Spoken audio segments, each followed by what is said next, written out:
Hello, hello! I hope everyone can hear me okay. Hi, it's been a while. Anyone who's new here, my name is Daz, my pronouns are they, them. I'm part of Game Assist, and yeah, I'm back streaming after taking some time off because I had top surgery, but now I'm feeling a lot better and ready to stream again, and finally ready to finish the Cosmic Wheel Sisterhood because I believe I checked after the last stream we did and we only have a chapter of this game left, so hopefully we can finish it tonight. But yeah, I hope everyone's having a nice time and is ready to find out the climax of this extremely stressful but compelling witchy politics game, while also raising money for medical aid for Palestinians at the same time.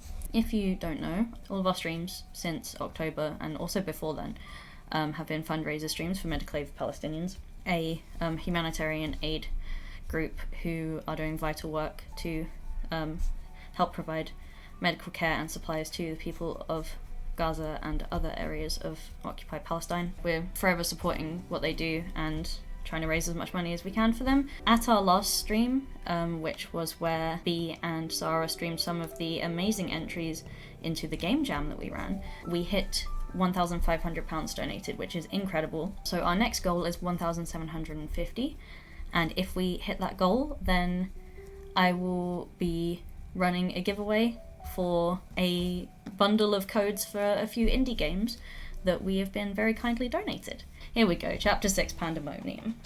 28 cycles left. Oh yeah, we're doing politics things. Okay. So currently I'm not doing very well in the polls. Who do I need to... Oh, I'm never going to win over the warriors. All of the warriors are going to vote for Dahlia. The oracles are already on my side, that makes sense. Academics are favouring Jasmine. Explorers favouring Dahlia. Yeah, it's a really cool game. It's really cool. Like, I started playing... I played the demo when it was out for Next Fest. I want to say half a year ago.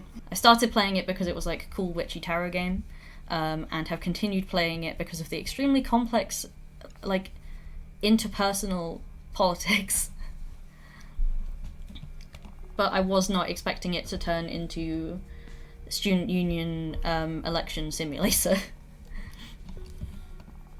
Okay, so I still need to win over novices, producers, academics, and explorers. I think I currently have people out on, like, missions to do stuff. And I've got 2 people who want to talk to me. Oh, the chili lady. Chili lady's here. Student Union Simulator with a dash of witchcraft, exactly. There's a lot more crossover than you might think. I haven't seen Nova in a while. Okay. My dear mentor, Fortuna, is it okay to visit, or are you too busy with the political campaign? I'm getting the hang of my powers now. Maybe there's a way for me to help you. Hugs, Nova the Peppermancer. I would love to see Nova.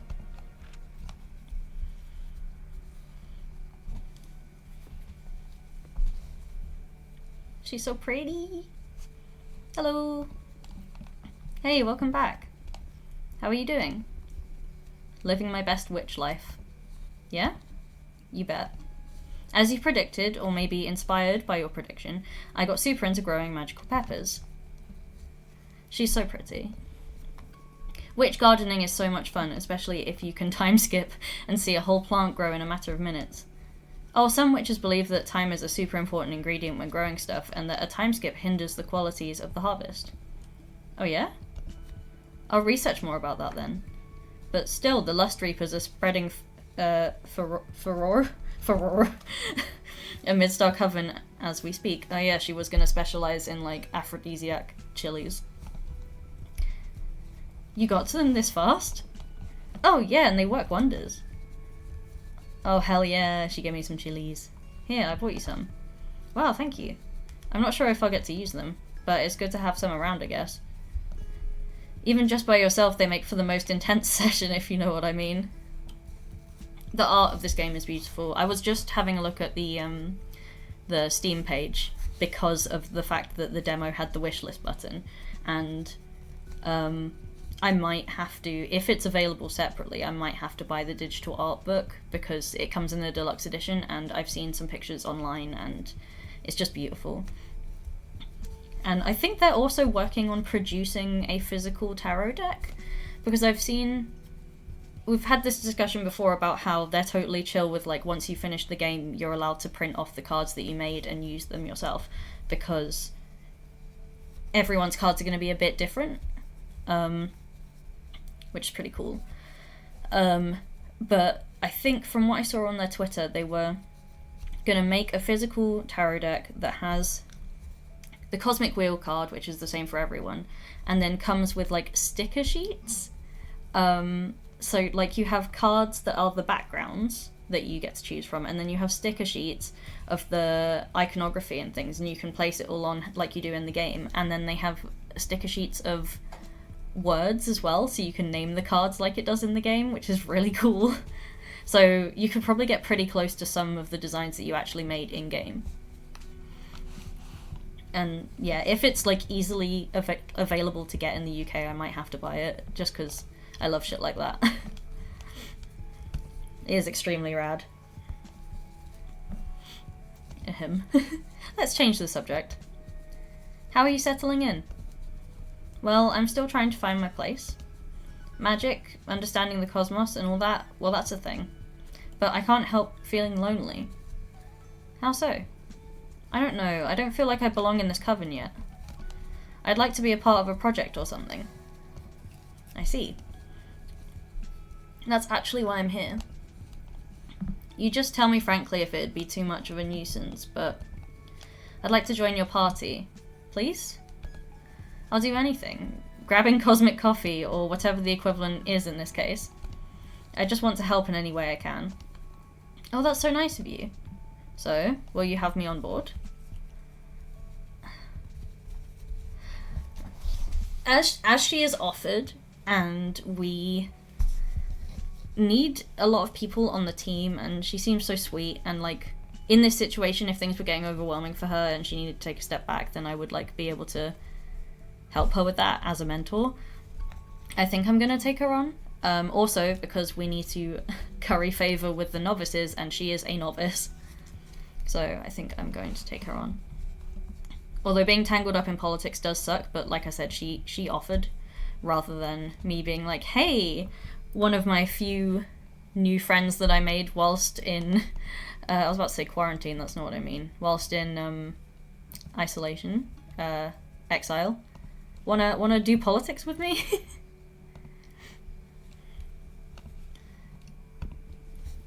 Of course, we'd be thrilled to have you. Whippy!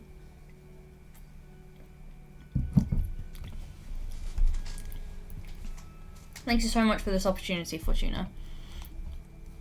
You won't regret it. I'm gonna do my best and then some. That's a good attitude. You're already in our headquarters, so find a comfortable spot and I'll come up with something for you to help us with. Understood. Oh, Rising Star. I got an achievement for that. Wonderful. Oh, someone. he's just creeping. He's just creeping in the background. Okay. Yeah, okay, we need novice help, please. I'd like you to promote our program, I think, with the novices. Oh, exciting. I'll go and spread the good word, absolutely. Yay! And then Abramar is back. Reporting, look for allies or opportunities. I found someone interesting. I subtly induced the idea that she should pay you a visit. Her name is Rangimari, the Cosmic Poet. She's not from the Coven, but you've probably heard of her. Rangimari is all the rage throughout the witching universe, especially among the youngest witches. Oh, she would have been good for the novices then. Her words, especially her poems and songs, have a lot of impact on witch culture. As our universe's biggest influencer, Rangier Marie will definitely play a major role in shaping witch culture in the centuries to come. I've heard she already sympathises with our cause, so if we could get her to speak up, we could sweep a lot of votes. Abramar actually being useful. Thank you, Abramar.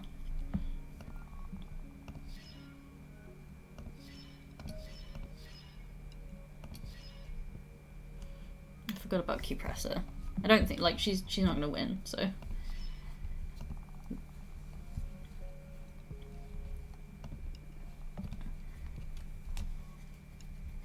Harvesting energy might be useful.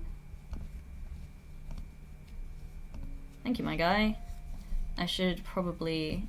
I feel like I haven't made a card in a long time, so that could be fun. I also like the... You can't really see it under everything here, but the colours on the bar are really, really nice. I can move some stuff about, actually, seeing as the commands aren't working. I can turn them off. And can move the fundraiser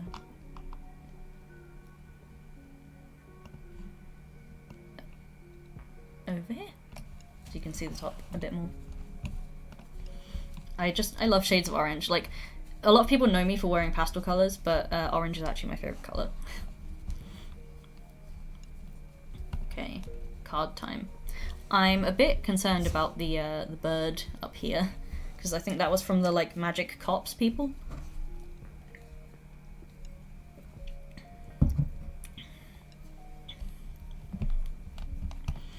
Let's make a card.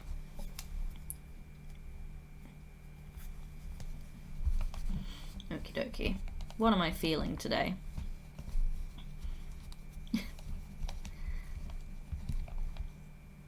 I have enough energy to take the Charred Battlefield War is Meaningless card, and I feel like that is quite fitting for our current fundraising goal. This can be the Free Palestine card. The Astral Behemoth. This guy scares me so much.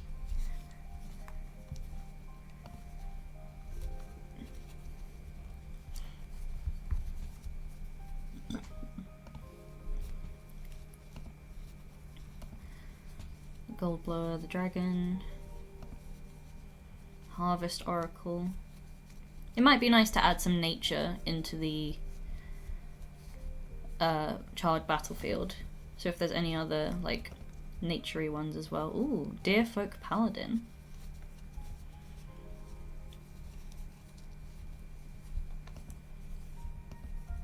I also found out recently, I don't know if I mentioned it, but the bartender and also the like, Crimson Bar or whatever it's called, there's like one of the backgrounds is also a bar, is from one of Deconstructeam's other games.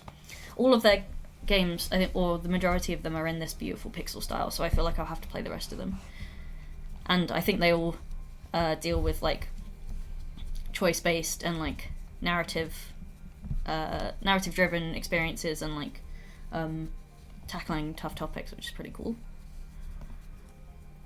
I think all of their games are... I think most of them are on Steam, and all of them are on itch.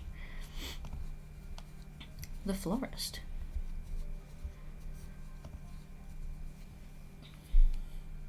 Oh my gosh.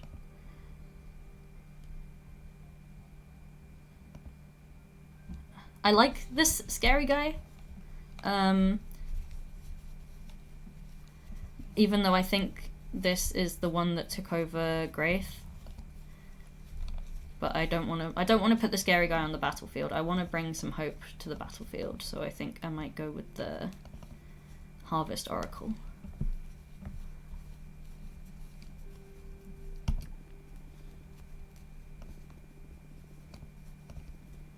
What does this card do?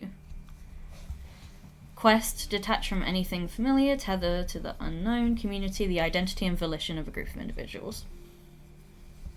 Okay. That one, please.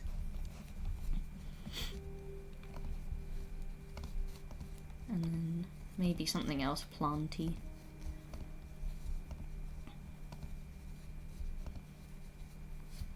Herbs. Shield. Swordfish. Hunter Witch Rifle. Dark Matter Bow. Snowcat Eyes.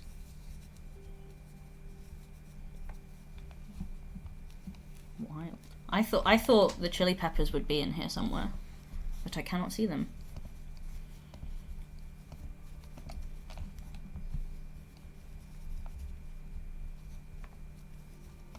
The birds might be nice, because there's a key with the birds. Yeah, bird time. Try not to overthink it. Just attempt to make something nice.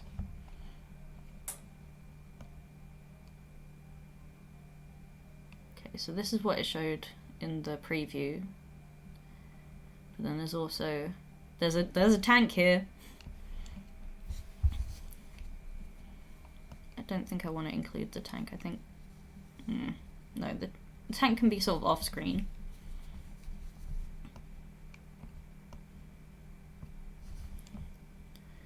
See if I can remember how to do this. Do all of the birds have to be in the picture?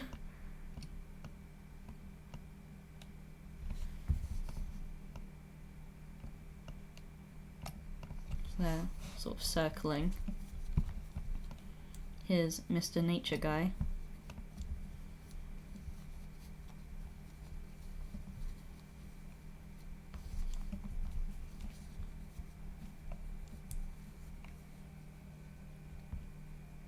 I want you to be carrying a key.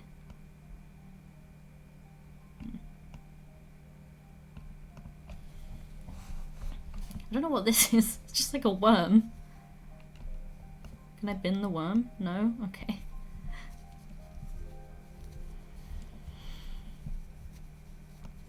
Oh.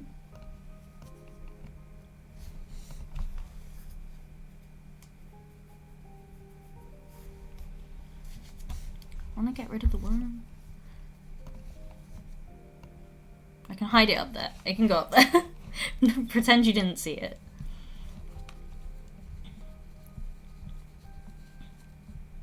I think to sort of represent new life and growth coming out of conflict, it could have a plant coming out of the tank.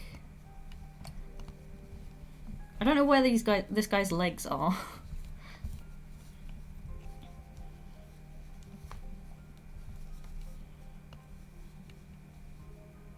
I want there to be, like, can that not go any bigger? That can't go any bigger, apparently. A lone surviving tree in the background. Oh, it won't go behind the tank, because the tank's in the background, I guess. Her.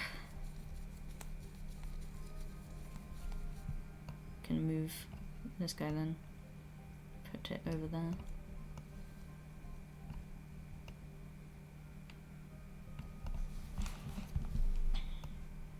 Maybe he can just kind of be at the front, being big and ushering in nature and healing. This is not my best work.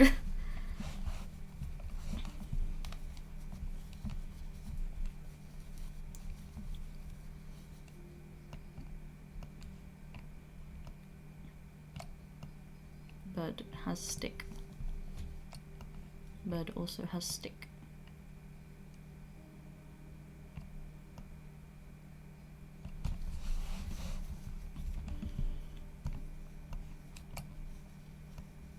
I want to fill in the gap in his tummy.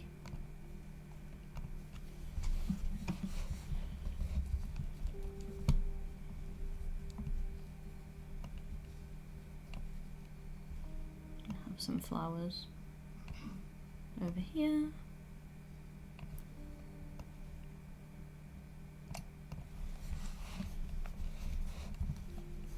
The colour balance is a bit off, but I will have to live with it. Some grass sprouting out the top of the tank.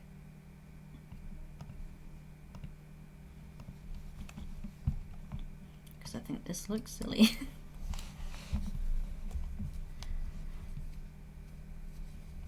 Yeah, I'm not sure I can do much more with this. I had such grand ideas.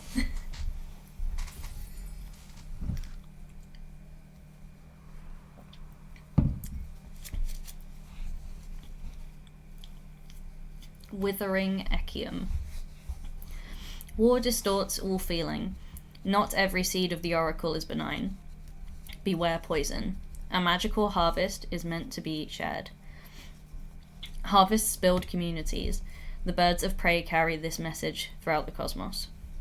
Meanings: deception, the unknown, guide, discovery, judgment, test, and justice. Not super far off what I was aiming for. Nice. I have visitors. I also could potentially do some reading.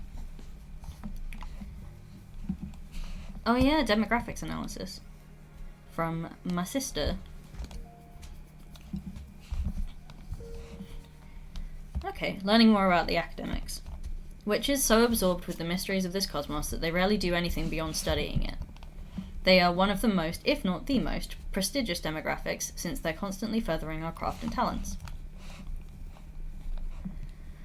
Although you don't necessarily need to be old to be wise, academics are the oldest demographic on average. You can count them as the biggest elder representation in this race. In fact, Cupressa is one of them, so she may have a slight advantage in this front. Strategy guide. Academics like quiet. Control, respect, protocol. They're pretty well off, so they'll welcome anything that maintains the status quo. Classic.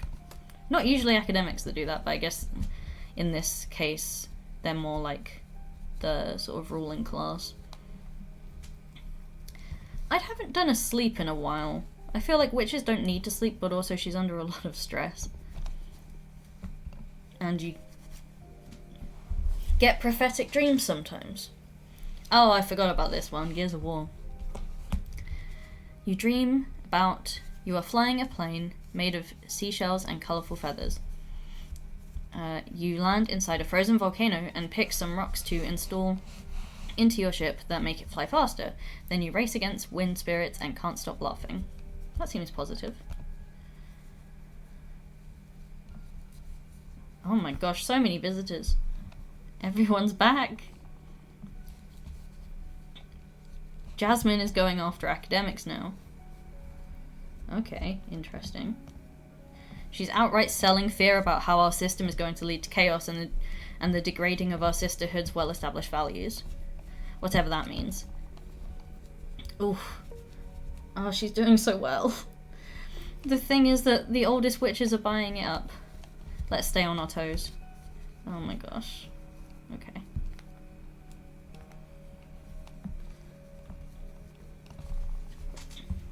80% of academics. Wow, okay. Jasmine's doing really well, and it is scary. Okay. Oof. I'm popular today.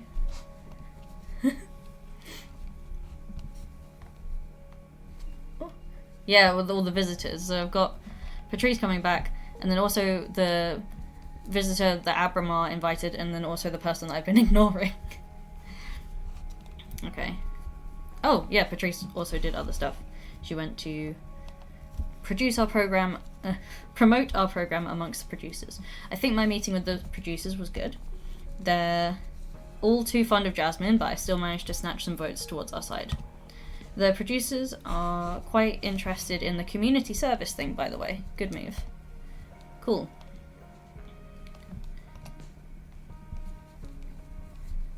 I feel like it might be good to challenge an opponent's program and challenge Jasmine with the academics, potentially. Try and sort of fight back. Because they're not just going to listen to us promoting it if Jasmine has been taking a big dump on it. We should challenge Jasmine. Let's go after this point. Oh, which point should we go after?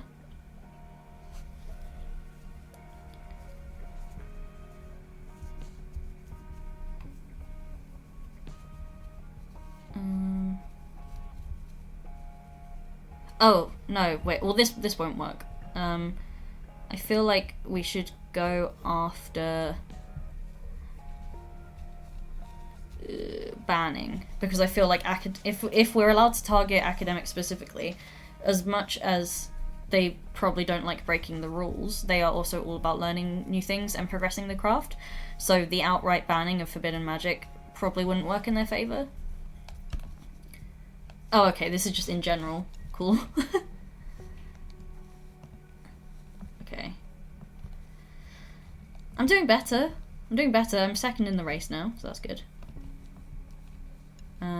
I should probably talk to... Oh, there's 3. There's a squirrel, deer, and then this star thing. Dear Fortuna, I need to bring you up to date regarding an active conflict that may affect the current elections. Let me know when is a good time. Thea. Hi Fwoosh, you're not late at all. I only started about half an hour ago because I had some tech issues. Welcome. For some reason, Nightbot isn't working today, so I don't have commands and things on. But yeah. Do I still have it in my copy paste? I do, just to remind everyone, there is the fundraiser link. The game is very pretty. Sadly, though you aren't late to this stream, this is like towards the end of the game. But I would highly recommend it from what we've played already, and if you want to catch up, then the Let's Plays are on our YouTube. But as I was saying earlier, this is published by Devolver, but developed by a team called Deconstructeam, and the majority of their previous games, some of which are free on itch, are in this beautiful pixel art style. Okay, let's speak to Thea. I still can't believe Thea got her promotion by banishing... Oh my gosh, okay, she's injured by banishing Grief. Hello again, Fortuna. Oh shit, what happened to you?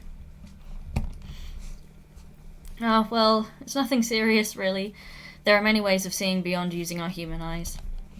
But I sure hope this is the injury you foretold, and this mission doesn't cost me more than an eye. I'm so sorry. It's okay, just the price of duty. Okay. What's this about? An active conflict? Should we be worried? Well, there is an internal war going on within the coven of the Jade Sculptors. The conflict escalated quicker than we anticipated, and there have been many witch casualties in a matter of weeks. Jeez. So the arbitrage office had to intervene to minimize casualties and, above all, keep it contained and make sure no other coven takes part in the conflict. I see. First and foremost, we want to ask every coven to refrain from engaging in combat, no matter what the sculptors offer. Should you wish to offer assistance, keep it humanitarian. In fact, there is someone I would like to send your way. Your counsel has been very valuable to me, and by extension to the arbitrage office. Maybe you will be able to do the same for a group of refugees that had to leave the Jade Sculptors to save their skin. We need to bring some order into this chaos. Very well, I'll talk with my team and see what we can do. Depending on how you handle it, it may be an opportunity. Shouldn't the arbitrage office be neutral? Thank you for the hydrate reminder. I have a sippy here.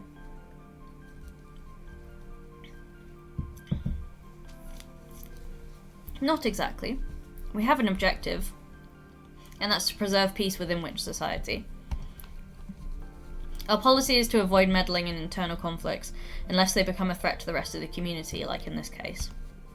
When the shit hits the fan, we do whatever is best to keep the turmoil in check. And in this case, we thought that your newfound party is the best suited to this specific issue. I see. I'm giving notice to the office. They will tell Zira, the representative of the refugees, to make contact with you. Okay, I can't promise anything though. You meet with her, no strings attached, and decide if there is something that your party can do to help. That I can do. Very well, that'll be all. Something to confess? Haha, no way. Protocol. Oh, and by the way, I got my promotion. Not sure if the cost was worth it, but I got it nonetheless. Thanks for the heads up. Sure, anytime. Take care, Fortuna. You too. Oof, okay. Ah, everyone's returning at once. Oh my god. Okay. Let's hear back. Well, Abramar should just give us some more energy, right? Went for a trip inside a star and got this out for you. Nice. Will you make more cards with this? Probably, yes. How are we doing with the novices? Ah, it was so exciting to have a meeting with all my newbie sisters. I talked to them about how amazing you are and how you helped me and insisted that we must vote for your party. I feel it worked really well. Oh, hell yeah. They could sense my genuine enthusiasm. Okay, we're climbing. And this is just in general. How are we doing with novices specifically? We have the majority. Awesome.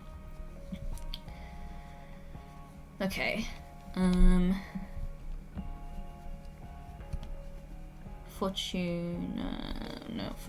Nova.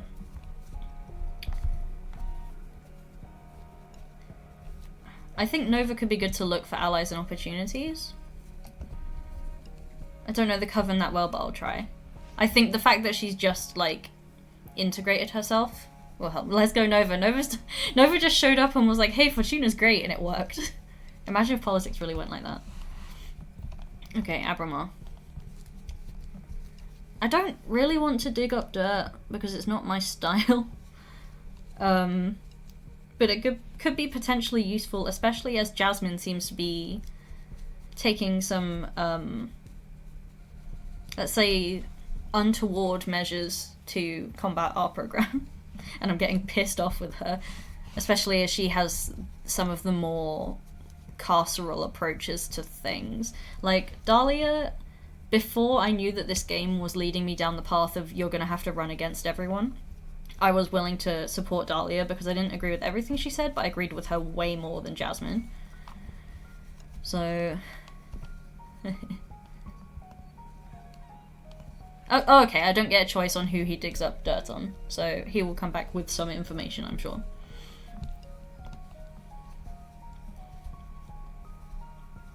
Okay. The deer squirrel person was hit first, I think. Yeah, Dahlia had more transformative approaches, but some of them, I can't remember why we disagreed with it. I think it was because they, like, I mean, we can have a look, actually. We can have a look at the programs. Oh, yeah, the main thing that I did not agree with for my face is in the way. Yes, so the majority of the game isn't Election Simulator, but this is Head of the Coven Election Simulator. So my face is in the way, but I can probably shift this, actually. Do I want to mess about with OBS? Why not? There we go. So we were pretty set that, like, using referendum was probably the fairest way to do things, especially in a coven of our size. Communication and understanding as a form of law enforcement was, like, the most restorative justice method that has been represented in this game. Free access and education to forbidden arts could pose some problems, but also seemed way more forgiving than banning it entirely. The main thing we had issues with was cutting all ties to the mortal world, because some of the witches in the Coven have, like, friends and lovers still on Earth. But it was a very complex topic. And then the magical tax kind of made sense, and then we wanted to welcome new witches. Which, part of me is thinking that's where the refugee storyline is going to go. Oh, I just tried to drag the game instead of dragging the game in OBS. There we go.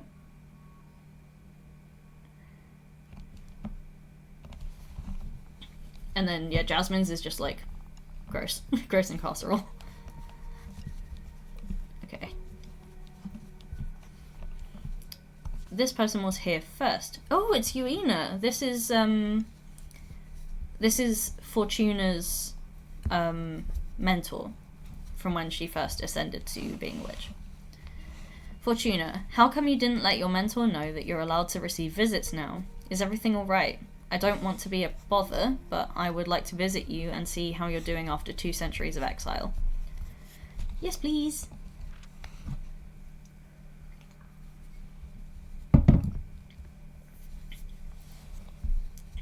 So cool. Hello, Fortuna. I'm so happy to see you. Look at you, you've grown a lot. I sense earth energy flowing out from you. I was worried exile would have consumed you. Oh, it nearly did. But you not only overcame this unfair punishment, you came out of it full of power. I'm happy to see you too, Master.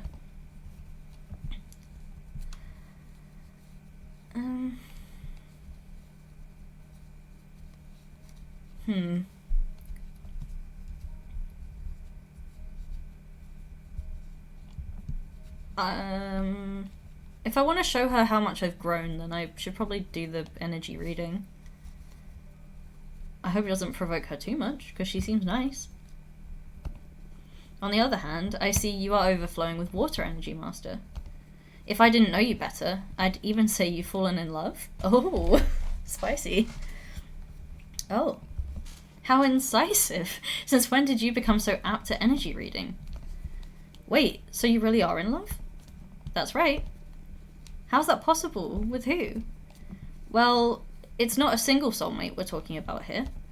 Since I opened my heart to love, I've had many lovers, some temporary, some everlasting, and I keep meeting interesting people and letting my water energies flow. That's very sweet. Wow, so there's nothing immutable in this cosmos, eh? I see you still remember your lessons well. Ah, so I guess that after all these years, I must have 2 centuries worth of pent-up lecture coming my way, right? Come again? Why would you? It's terrible enough that you had to spend all this time in exile. I should be the one listening to you today. I'm eager to hear the insights of an oracle who survived 200 years in isolation. Oh, she's so sweet. I wasn't ready for this. I totally thought you'd be ashamed or angry. In the beginning, maybe. But I'm not the same witch you knew hundreds of years ago. I guess none of those you knew actually exist anymore as you remembered them. Pisces and Venus energy? I do not know enough about astrology. Which is given my witchy nature, and I do have some interest in astrology, I don't know it well enough, but I'm guessing... Well, I know Venus is related to your love life. Is Pisces, like, overly emotional, or is Pisces the, like, go with the flow vibe? Because it's the fish, right? That's a sad thought, but yeah, I feel a little bit alien even amongst my closest friends. Losing you has changed us all. Being cut off from my dear pupil so abruptly, it made me question my identity and my purpose. Master, today I'm here to listen to you. Tell me about exile. Big romantic energy opening to love, that's fair. Well, I'm not going to not tell her anything, because I know that even when Fortuna thought she was, like, a strict teacher, she still felt very positively towards her. I don't want to be like, it made me strong, so... I think the middle option's probably the best one, because it was rough until we made the deal with Abramar, and we're probably not going to tell her about the deal with Abramar. I don't think I'll ever fully heal from this. It's been too much, Master. This is the hardest thing I've ever had to live through. No one to talk to, eventually I started to hallucinate. I tried to escape my mind through fiction, substances, even pain, but no matter the stimulus, when in isolation you grow numb to it all. Memory becomes a mirage, not a single landmark in time to allow you to differentiate one day from another. It's been endless, and at the same time I can barely remember it. The only thing remaining is the damage that I need to figure out how to outlive. Oh, Fortuna. I'm so sorry. That's really sad. Also, because Nightbot isn't working, I will manually find the trigger warnings.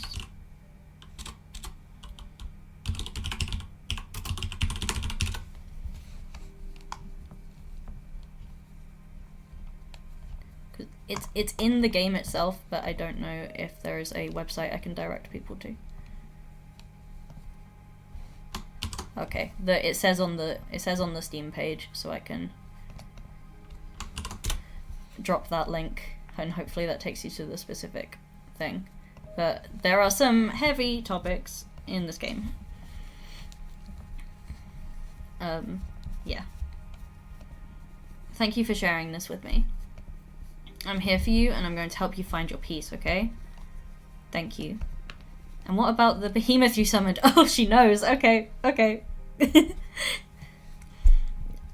What? Fortuna. It was me who taught you the forbidden song. Of course I was going to notice.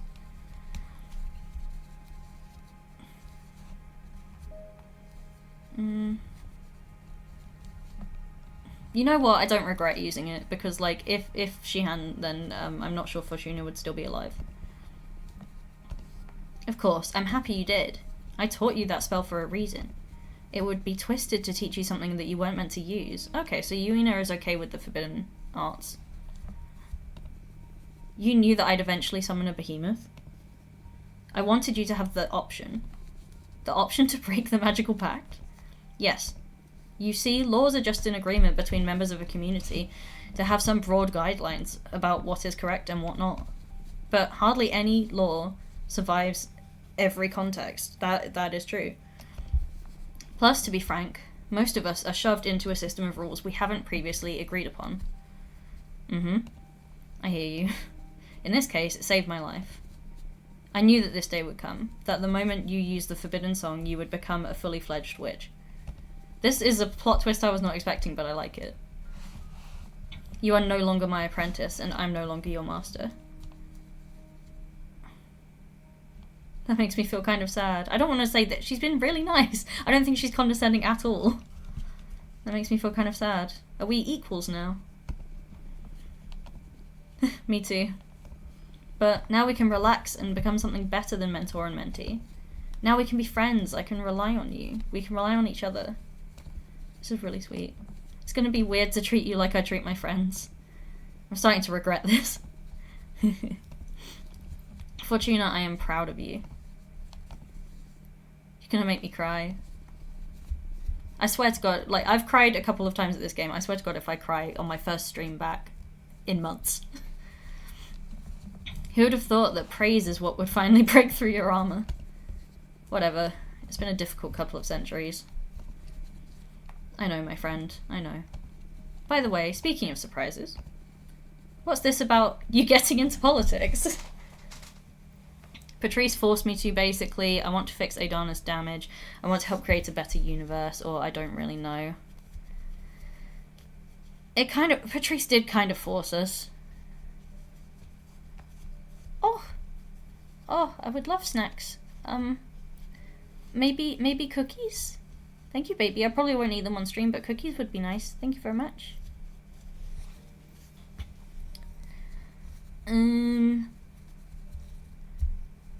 So, I do want to help create a better universe. But I think Patrice forced me to, basically, is probably the most accurate. Because that is essentially, like, I wanted to help create a better universe by joining Dahlia's party, advising her on her own policies, and campaigning with her. I didn't want to become Coven leader, especially given the true nature of Fortuna's power. It feels a bit wrong to, like, have the power to...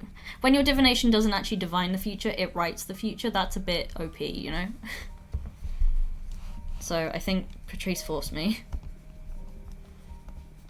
Ah, your other mentor. I don't officially recognize her as such. I know. But if she's put you up to this, I'm sure it's going to be something good for you. It's breaking me out of the stupor of being exiled, that's for sure. I see. That's good. Can I help you in any way? Ooh. Okay, we're doing okay with the novices, so I think asking her to vouch amongst the academics would actually be really useful.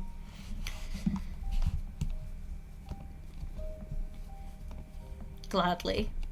Thank you so much. Now, I can't wait anymore. Oh, she's gonna want me to read for her. Oh my gosh. I can't wait anymore. Legend is spreading fast within the coven. I want to see your new deck, please. No, I want to experience it. Okay, she's been really honest with me, so I think I'm gonna be really honest with her as well.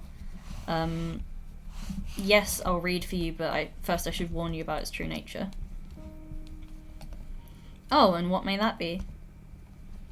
Adana's corpse visited me not long ago, and explained why she sent me into exile.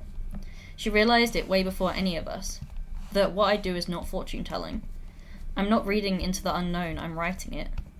I can modify not only the future, but everything that didn't happen in the past. I can basically alter reality. Adana's always been quite perceptive. I'm ashamed that I didn't notice it before, being the closest to you in your magical development. I could have guided you better should we have known about this earlier. Someone spamming in chat, how dare you. Just as my mod leaves to go to the shop. There we go, sorted. I do not need a promotion.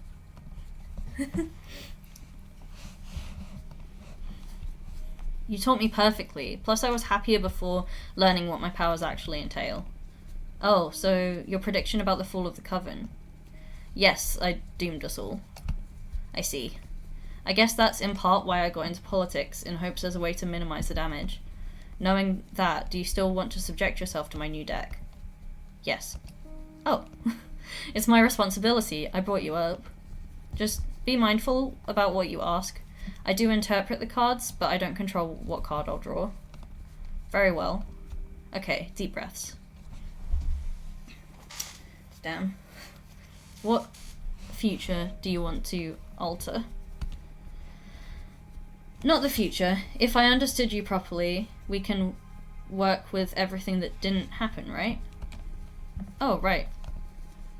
I can't erase anything, but I can sew in new realities.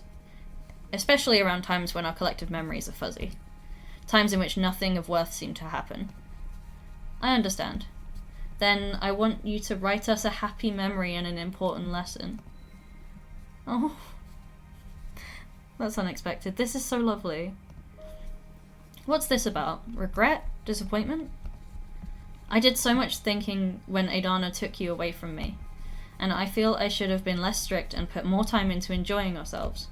Now you're telling me you have the power to fix that, so let's see if you can turn me into a better mentor, even retroactively. Wow, okay. Focus on your pride and your compassion while I shuffle my deck.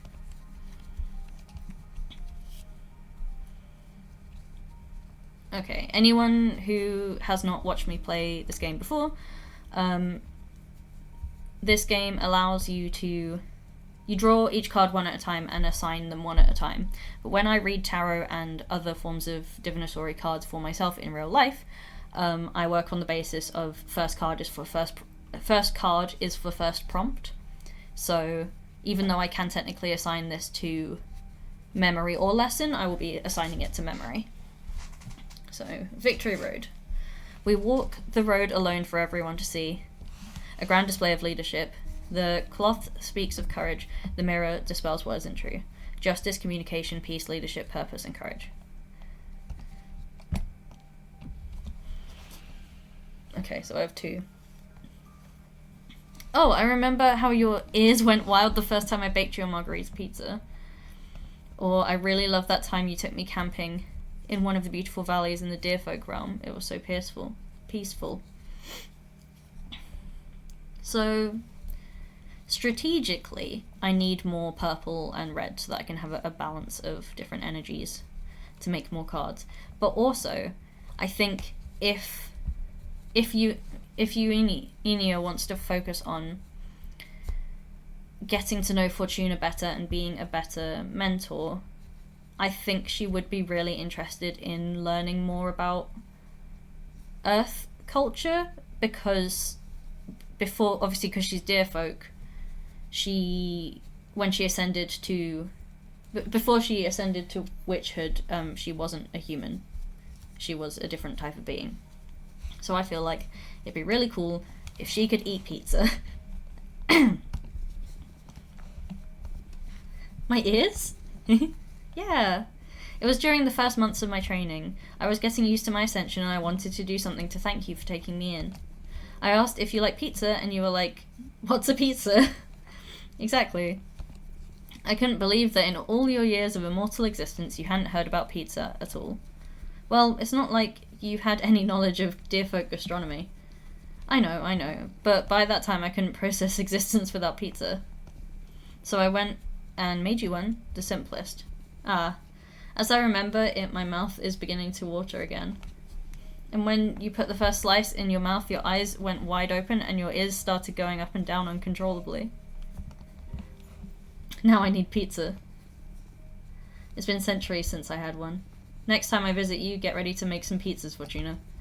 Sure, it's a promise. This is so strange. I know you just wrote that with your cards, but I remember it so vividly, so many details. The smells, the temperature, so many sensations. This is really sweet. Yeah, me too. It's uncanny. I immediately embraced this new reality. It's not an illusion after all. We really lived through that. It actually happened. That is incredible. Thank you for creating such a valuable memory for us. I feel like creating a pizza-related memory is an extremely valid use of my powers. Okay, a lesson. The Challenger's poem. The chambers of the opera house make all meanings resonate through every context. A song for incredible deeds, the pain of 1,000 wounds. The light of the blue flames bring forth trouble. Authority, sabotage, adversity, leadership, purpose, rivalry, and tragedy.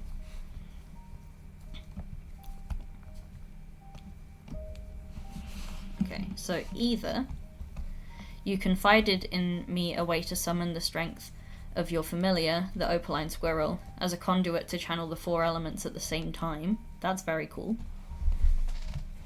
Or you taught me another forbidden spell to siphon magic from any witch who visited my dominion. That is... I need the reds, but that just seems a bit... like a little bit evil. Just a tiny little bit evil.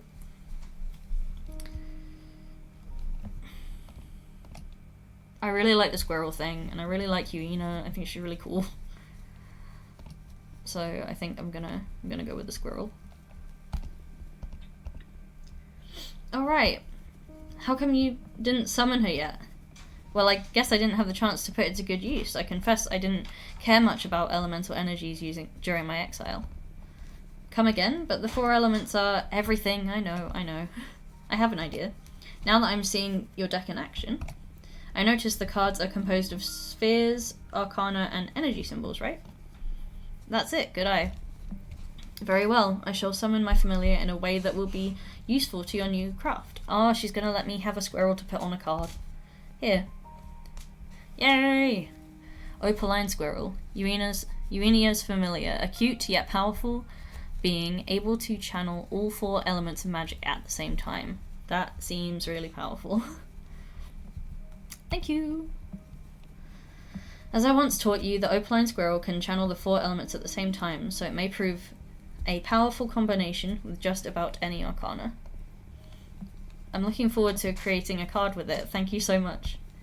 It is my pleasure. Yippee! Anyway, what do you think about my true talents? I understand why Aidana was scared enough to deprive you of your old deck.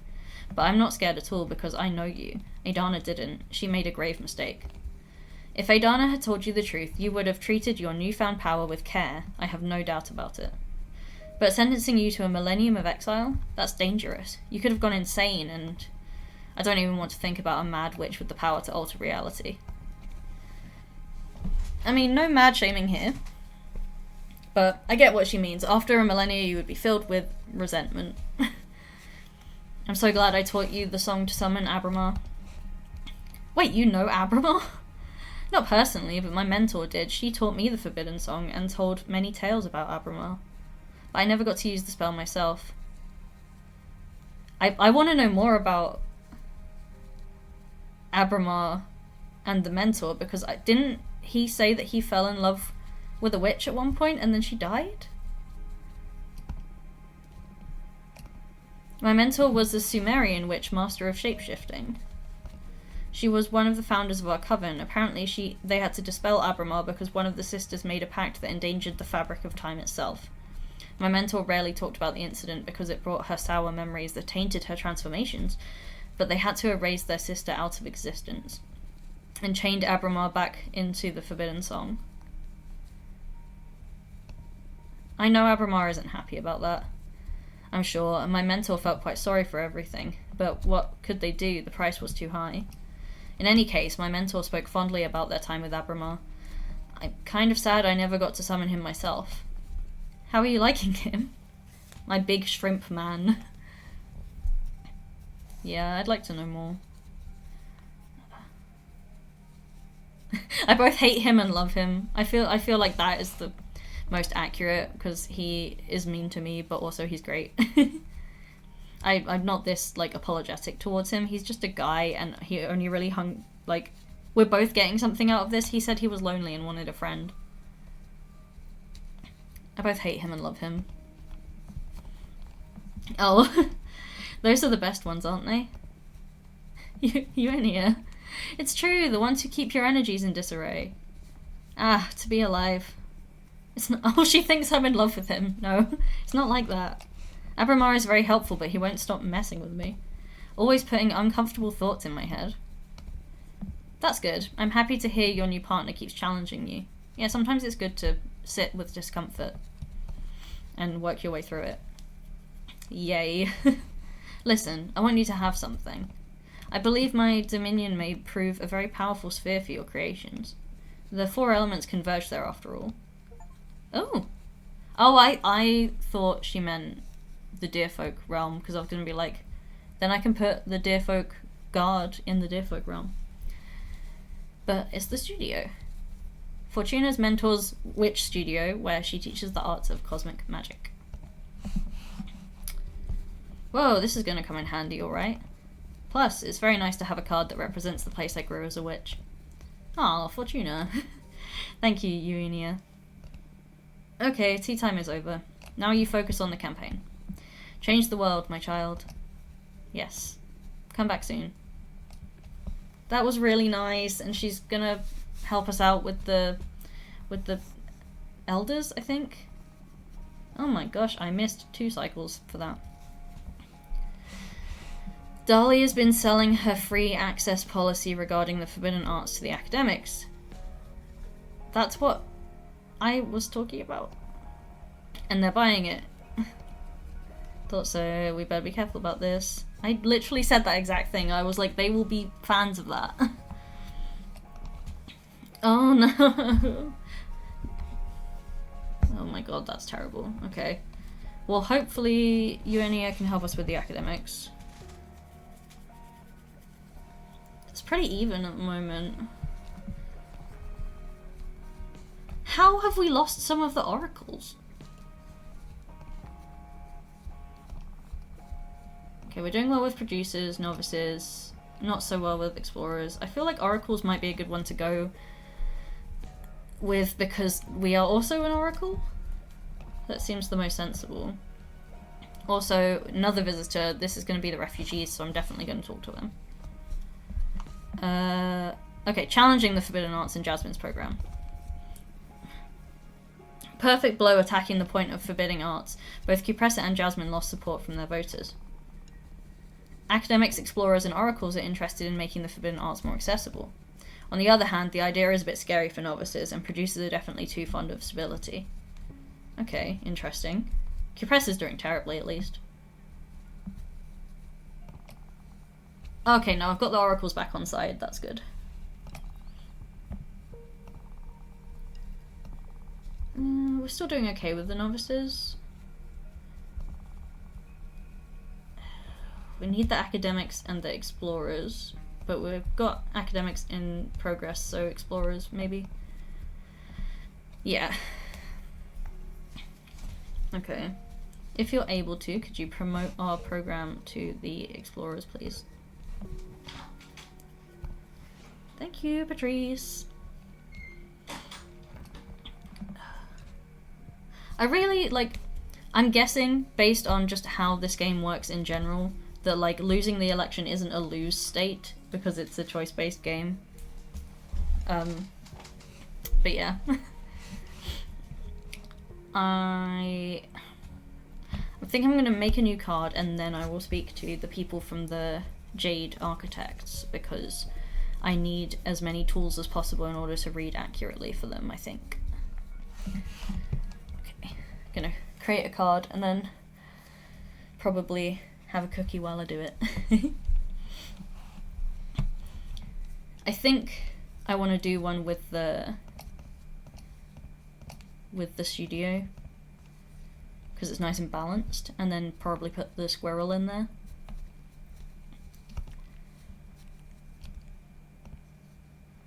Okay, the squirrel isn't an arcana. It's the step 3. Okay.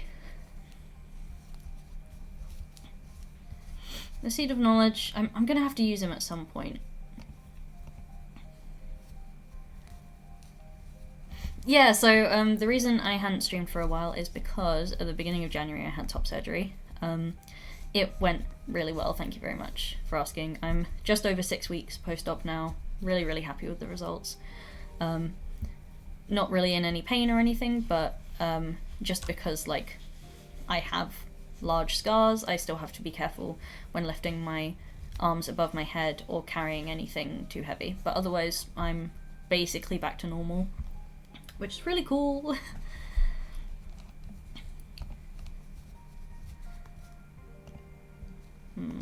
What's the vibes of the dragons? Treasure and grudges. I'm not sure that's what I want out of this. I think, I could... Okay, so this costs 5 earth. And then I think the squirrel required 2 of everything. So I should be able to put the Deerfolk Paladin in with the squirrel.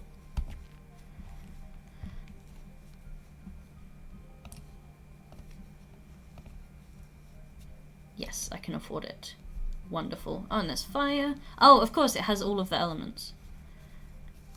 Oh, it's really cute. It's so cute. This will be quite...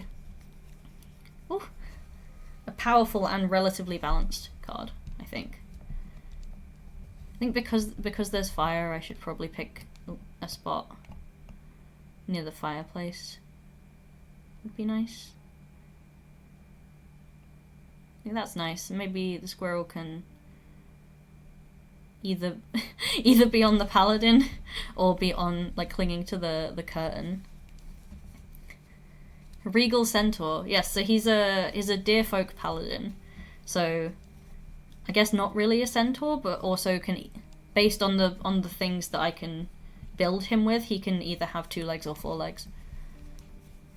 And this? Is this a big... I can't tell if this is a big horn. Oh no, that's the tail of the squirrel. I'm silly. Ignore me. Okay. How many legs am I going to give them? I initially wanted to give them the full 4, so we'll see how that looks in terms of composition.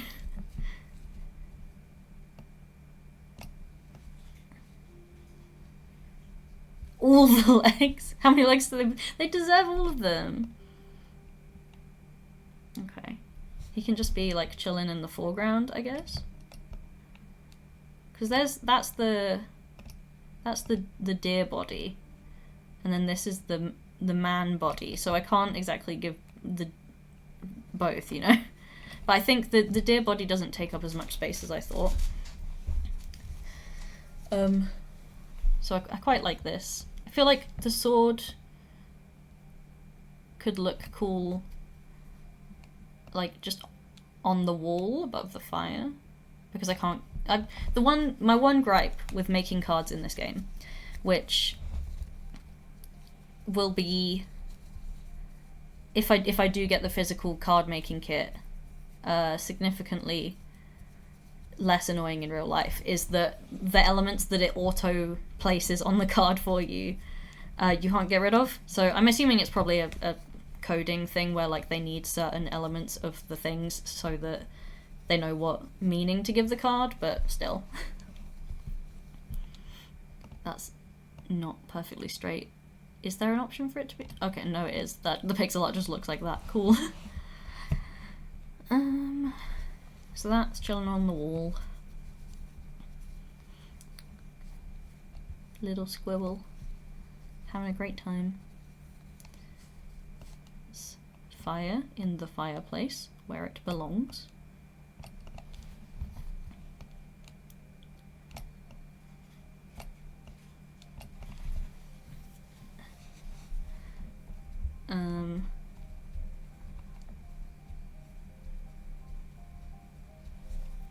I was gonna give him the spear, but I might give him one of the elemental things. I don't know if I can make this work in his hands.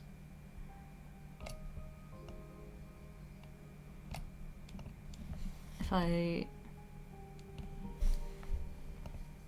That went... No, that's not gonna work, because the hand is not... The hand's on the same layer. Herm.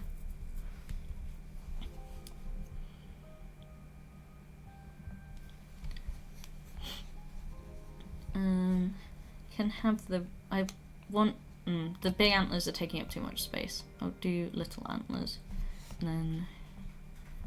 Where's duplicate? Duplicate, and then... Flip. Spin, spin. Ooh. Or...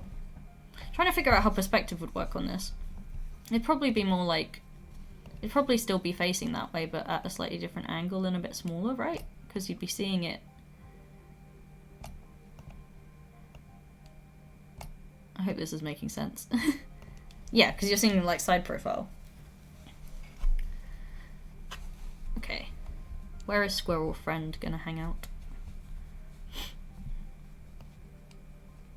Clinging, yes. Just clinging to the edge of the mantelpiece. I love that, being an absolute gremlin.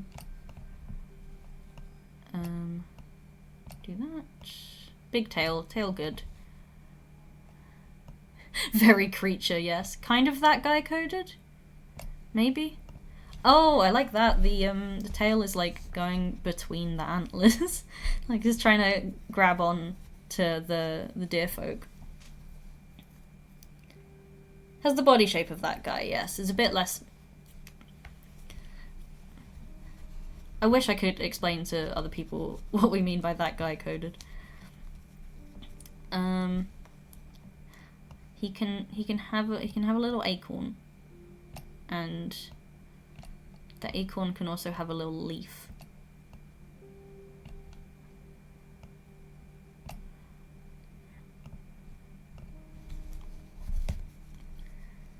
It is impossible to explain that guy coded this. That is true. Especially not, like, in a physical space with other people. I feel I need to incorporate all of the elements, because that's the whole point of the squirrel, is that it can do all of the elements.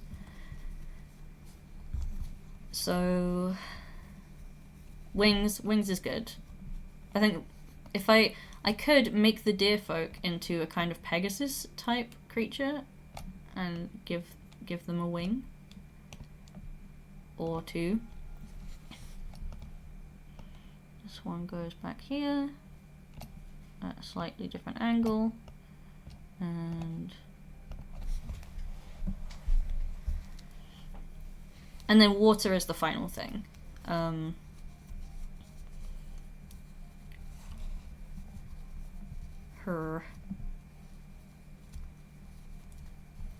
feel like some of the water could just be...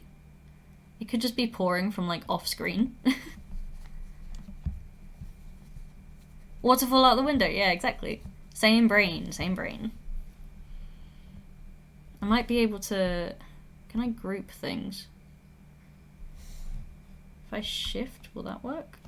No, okay, I'd have to... I can group things, but I have to do it like that. I don't want to move the tail. If I just shift that up a bit. Basically, I want to move... Dear Folk guy. A little bit.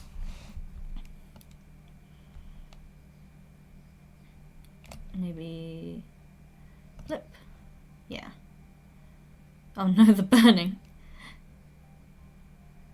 Yeah, okay, that works. And then this fire, it's... I'll get rid of this fire for a sec. I have to do it again. A bit further down, so that you can still see the fire. Move that over there. Put that in there.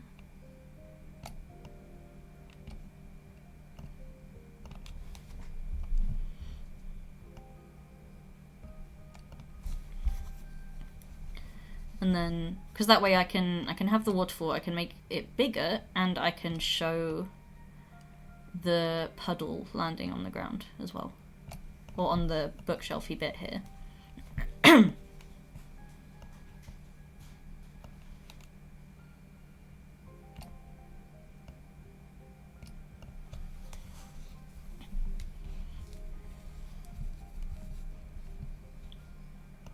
could be like...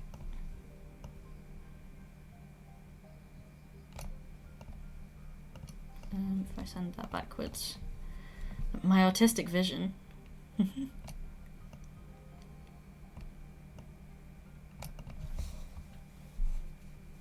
Yes, what art, what beauty. And then you can still have the tail, and then, but I just need to adjust it slightly so that it's not like compositionally getting in the way of anything else.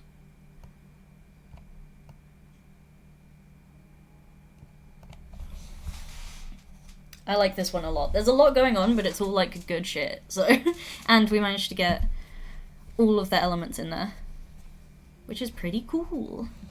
Thank you for the sparkle emojis. Okay. I forgot to eat my cookie. I was so invested in that.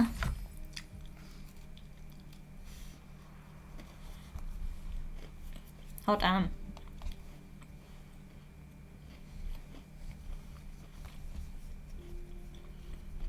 This one has a lot of meanings. But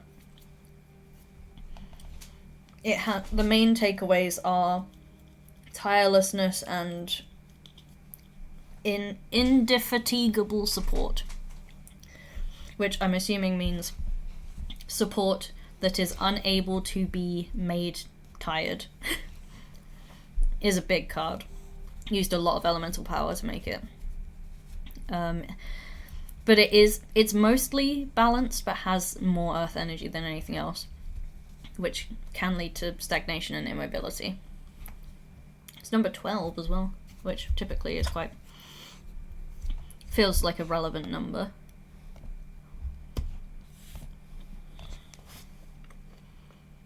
Okay, let's go help out the green people.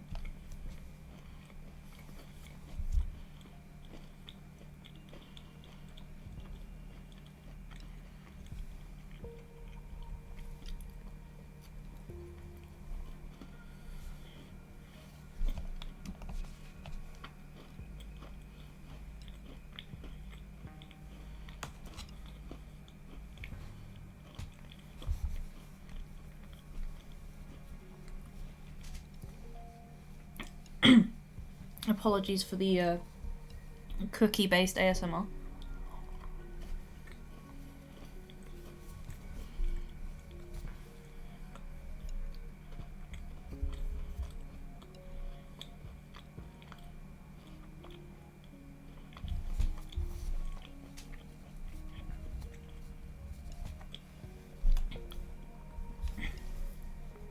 Okay.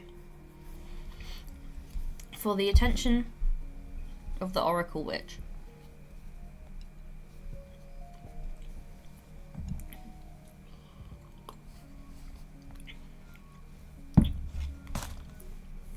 Hello, my name is Zero. Me and a group of my sisters are fleeing from a conflict in our former coven.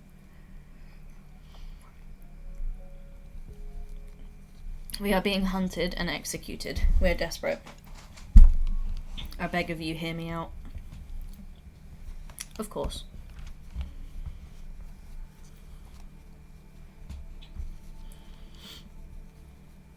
Ooh, beautiful design. Thanks for having me. My name is Zero. I am a jade sculptor. Welcome, Zero. My name is Fortuna. I'm a cartomancer. What can I do for you? I lead a group of refugee witches. Oh gosh. We're in desperate need of help.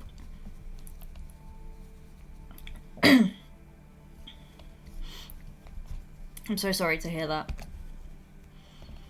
Take your time, tell me what happened. I should first tell you about the nature of the conflict. And for you to properly comprehend what's going on, it's imperative that you learn about our culture. Are you familiar with the traditions of the Jade Sculptors?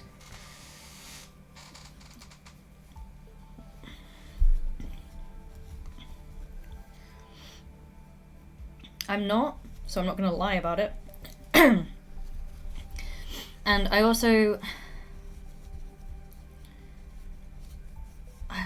I feel like in this instance, like, she's already going through enough emotional turmoil that, like, I shouldn't also be like, please educate me about your culture, you know? So if I'm able to learn a little about the Jade Sculptures from Adana's knowledge, and then potentially be supplemented by Zira if she is able to and has capacity to, then that might be the best mix here. I know that you, the Jade Sculptors, are specialized in dialoguing with precious stones to ask them about their potential, and that you can carve any of them into magnificent magic tools. The most powerful stone being jade, right? Of course. Jade is the cornerstone of all your powers, since you owe your might to the pact you sealed with the Jade Monks. Oh, you even know about the Jade Monks? Yes, they are the two largest known jade stones in the universe. Each the size of a 5-story pagoda. That's big.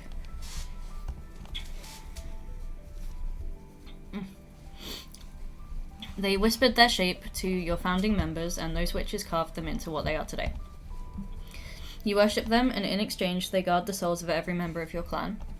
If you bring the heart of a Jade Witch back to the Jade Monks, they can be born again, but as a mortal, retaining their memories but not their powers.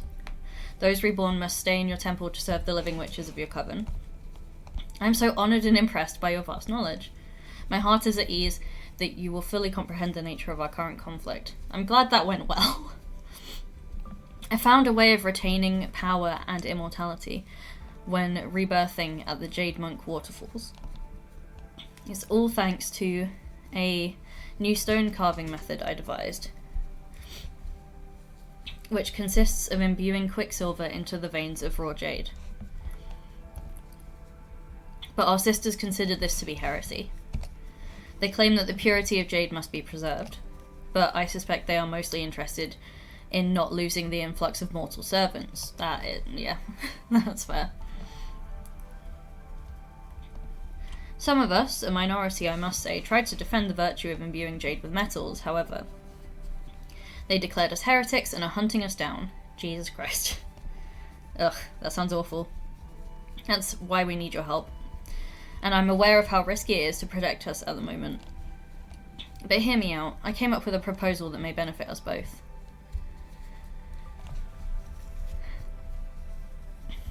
Yeah, because, like, At first, when Zero started talking about this, I was like, okay. Changing the rebirthing process is like, yeah, that's kind of probably like a religious question. And also, like, I was worried that maybe they might find that to be too powerful, but then I remembered that all witches are immortal, and in the words of Adana, the only two ways that a witch can die is if they choose to die, or if they are murdered. So adding more immortal beings doesn't seem to be a problem, which then, as Zero continued to talk about there, seems like they are using tradition and purity of jade,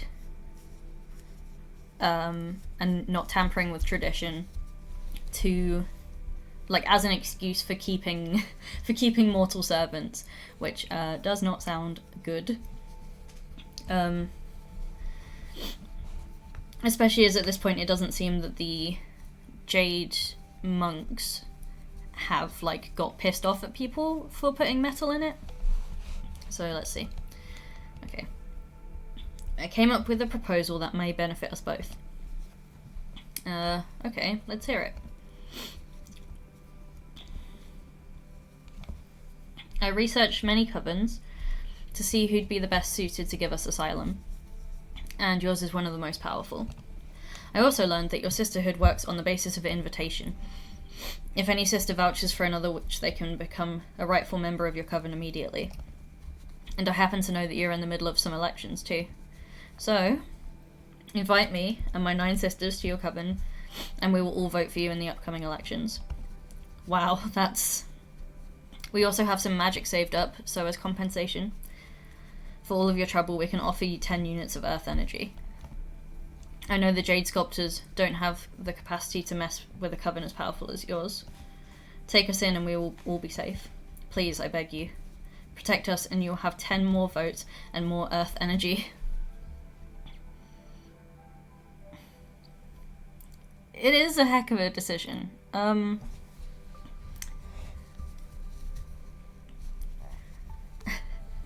So it's basically yes, no, and yes, but you don't need to vote for me. Which, like, is my initial choice,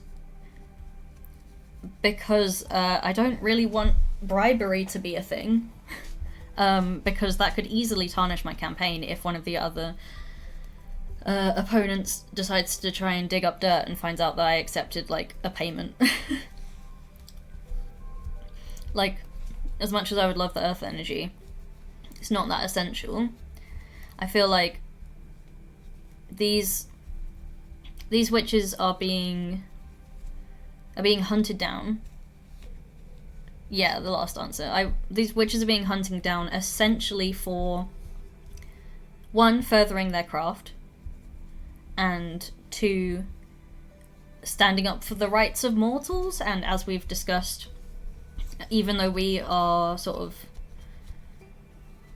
take a middling perspective on the mortal realm compared to Jasmine and Dahlia,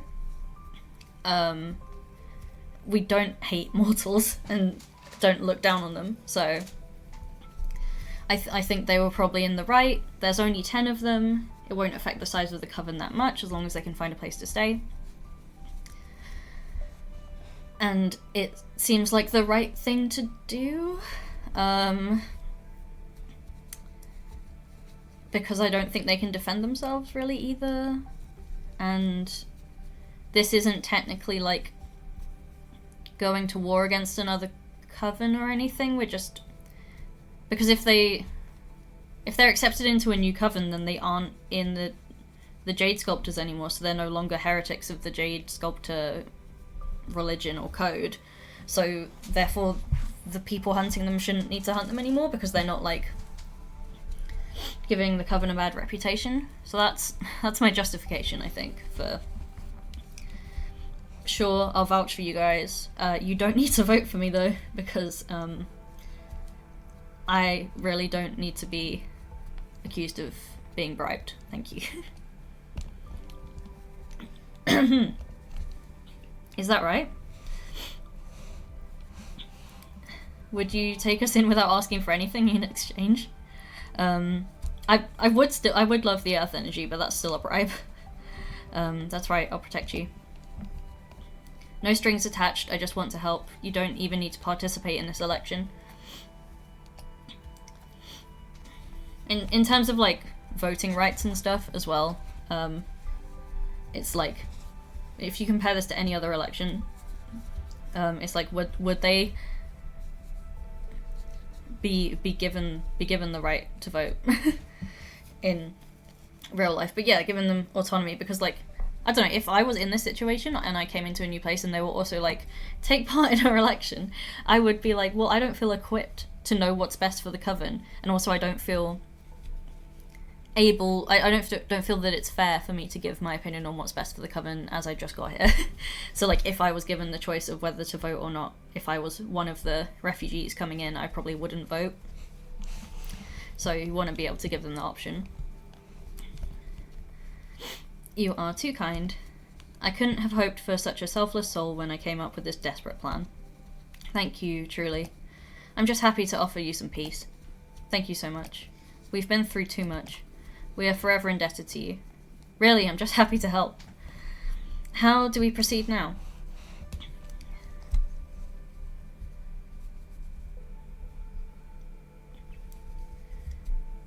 I feel like I need to do this now in case they get hunted down and killed in the time that it takes me to be like, come back later.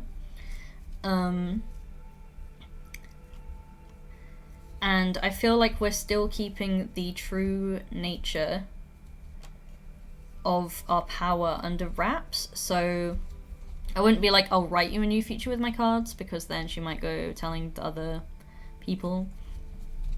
So I can read her fortune and do my best to write a favourable outcome for the Jade Sculptors, and just hope it doesn't go horribly wrong, because there is always that risk, but I feel like saying get some rest, meet with the rest of the coven would be a bad idea. I feel like they would get killed. So I'll look into your future. Oh, that will give me some peace, yes. It'll be my pleasure then. Alright, let me get my cards. Whew, okay. I see two major forces at play in this predicament, so I'm going to draw a card for each of them.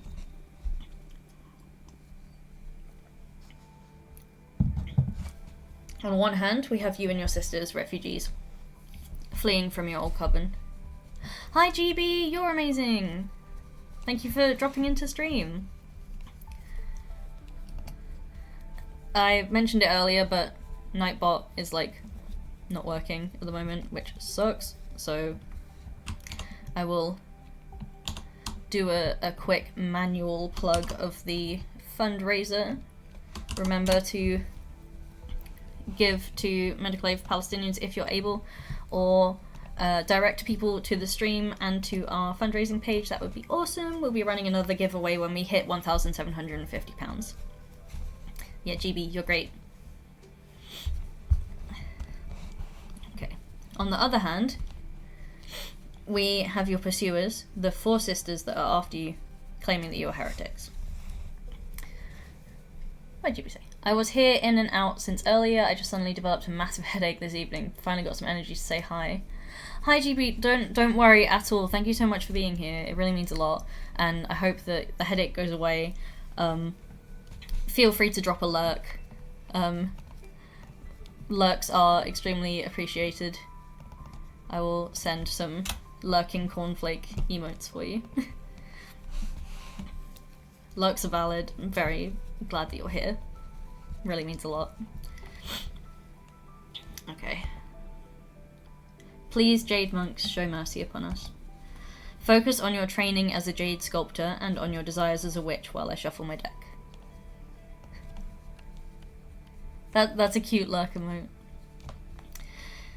Internal tribulation. Just glad I was able to pop by to remind me. Oh, you're so sweet.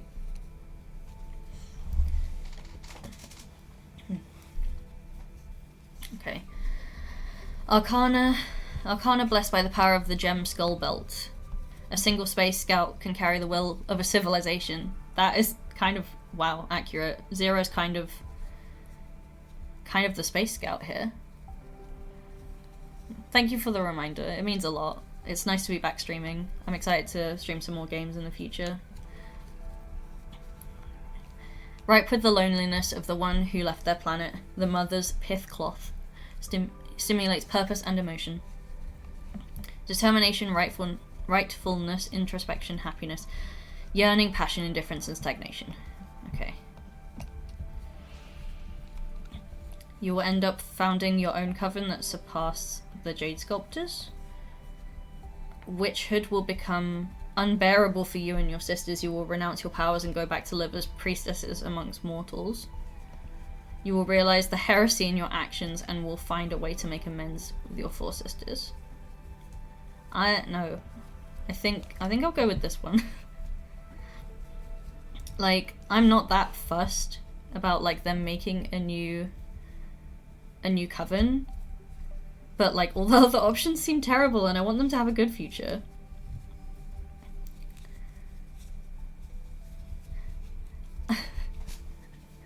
I know, right, Aeon? These are like intense. Oh gosh, yeah, take it easy, GB. Don't like, I understand the desire to go for it with projects, but like if you got a headache, doing 3D art is probably not gonna help. This game it definitely has cozy vibes at the beginning. It's a lot heavier than you might expect, but it's really good. It's really fucking good. It's about a witch who has been exiled from her coven for divining its downfall, making a deal with a behemoth, which is like a big space demon thing, to make herself a new deck and continue reading the future. And yeah, it's really cool. You get to design and make your own tarot cards, which is awesome. So like this fun guy, he's made of different assets. So like there was the background, you got to pick where on the background I used. There was the moths and the cloth, I think, and then the space cadet, and I got to like piece it all together. And it generates meanings for you based on the elements that you use and how many of them you use. And yeah, it's a really cool game. It's really cool. I'm hoping to finish it tonight, but it's definitely one of those games that you can replay because you can make a lot of different decisions. And currently, the finale sort of act of it is we're in the middle of a big witch coven election, so that's fun. Okay, yeah. But yeah, these reads are intense. Like,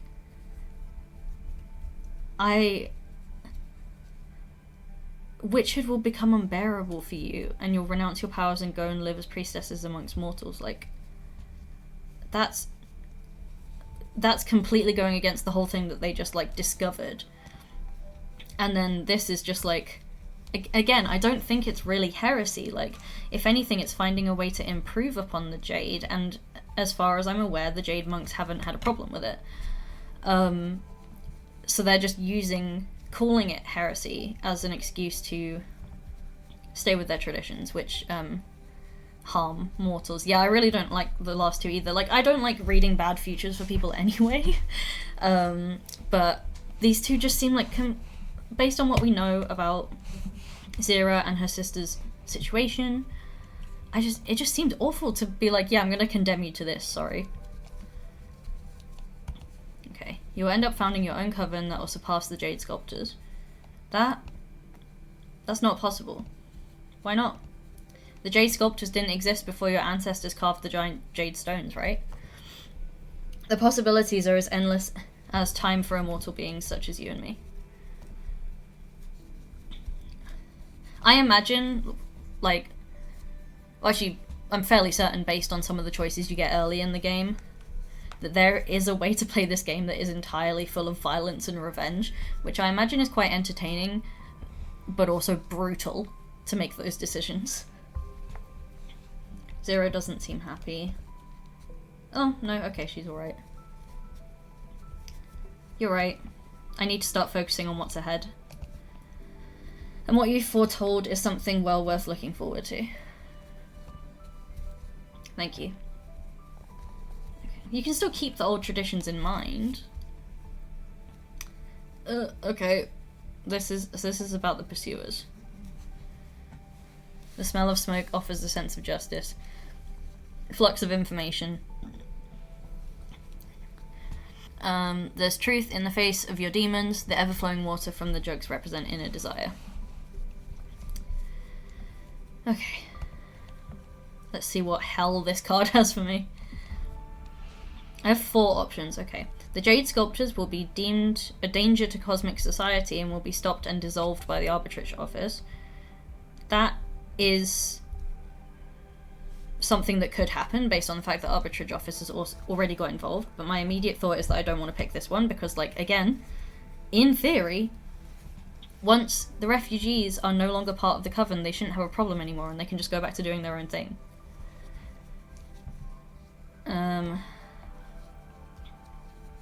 Your pursuers will eventually realise how ignorant they have been and will try to recruit you back and compensate you and your sisters for all the damage they've caused. The Jade Sculptors will devise a ritual to turn all of their dead servants into ghosts and have them haunt the dreams of anyone who betrayed them. That is awful. No matter where you hide, your 4 sisters will end up finding a way to punish you all one way or another.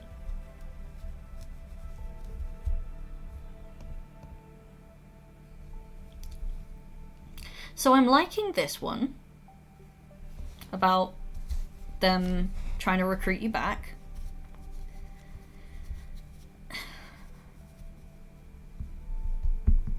But I see that I am very clearly, like, running out of fire energy because I'm not going for anything, like, chaotic.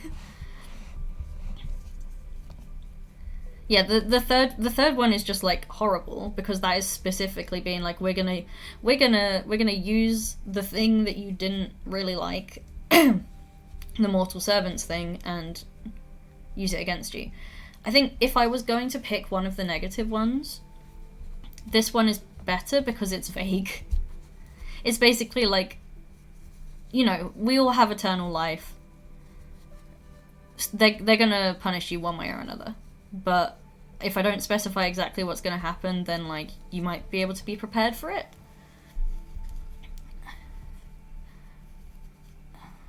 I don't know. Because I don't want to randomly dissolve this society. That seems unfair. So I'm stuck between 2 and 4. So if anyone has any insights, I would love to hear them. Especially from a sort of, like, I'm considering 4. I'm considering 4 because I feel like it makes sense in the situation of, like, you know, if you have an eternal life, then they're bound to get to you at some point. But also because I'm running out of red energy and might need it. And also because this one seems very grovelly and, like, too good to be true. Especially if I'm trying to, like, hide the fact that I'm writing the future and not reading it. I do not know.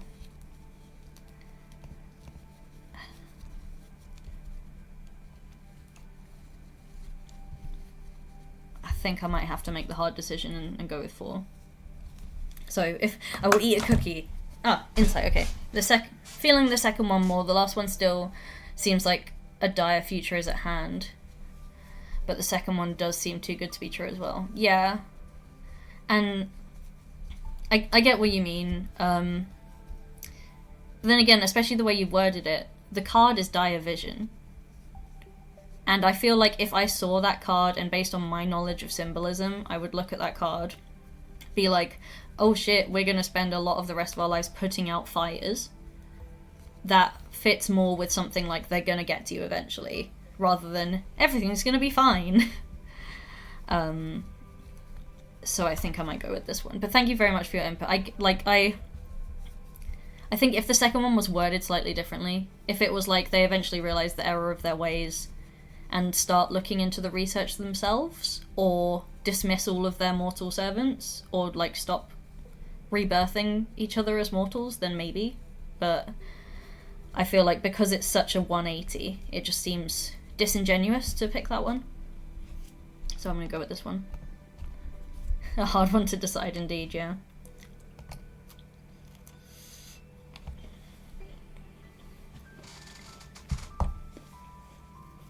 Crunch munch.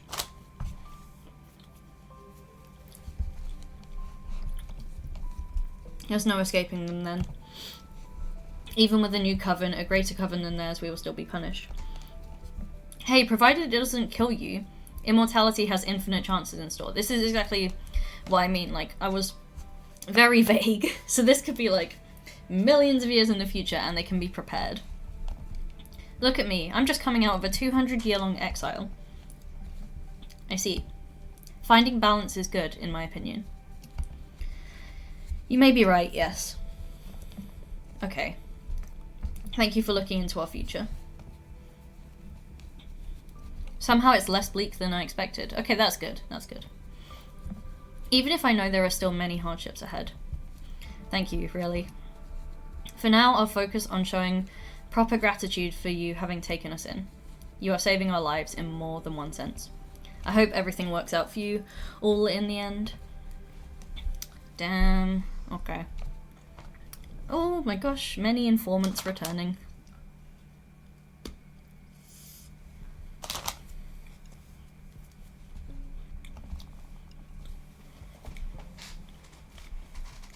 Let's have a look, see how we're doing. That was a very nerve-wracking one, yeah.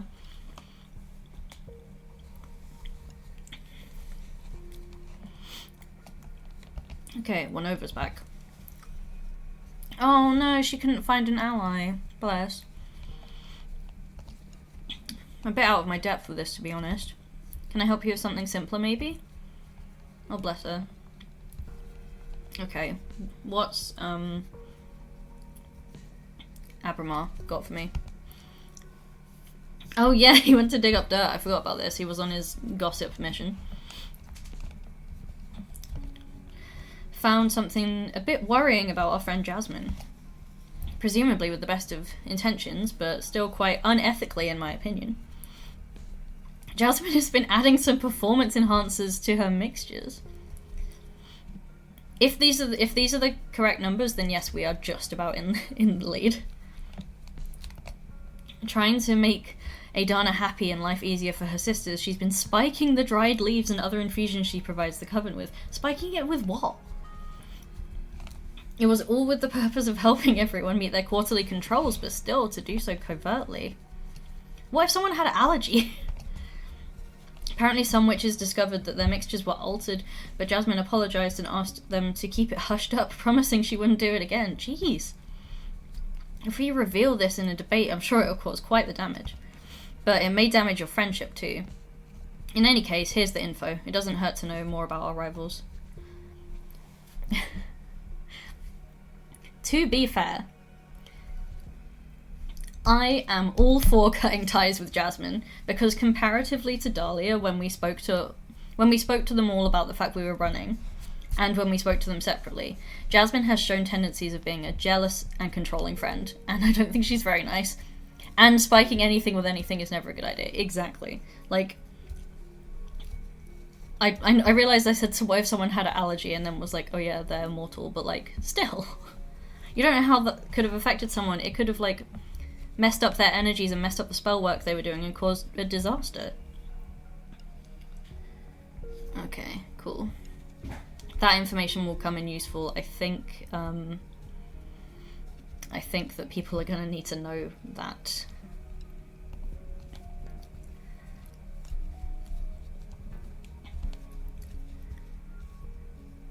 Yeah, I think I meant, like, that could kill you, but, like, yeah. I mean, imagine being in endless anaphylaxis. That would suck. Okay,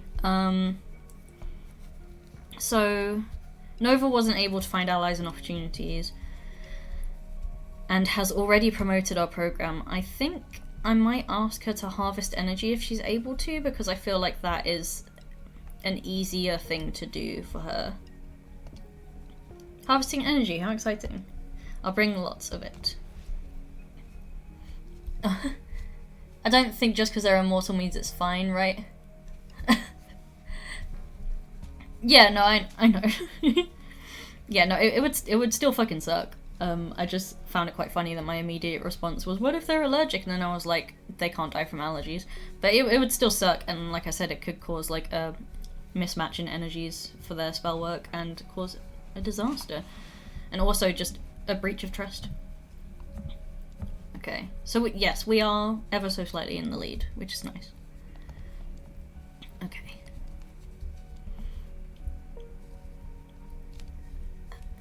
Abramar should look for allies. Actually, he's pretty good at digging up dirt, and we don't have to use it. It's just nice to have. Huge breach of trust. I'd rather look for... I think at this point I would rather look for allies and opportunities, because we have that in our back pocket about Jasmine, but I want to try and be nice. Please find me a friend, Abramar. Okay. Okay.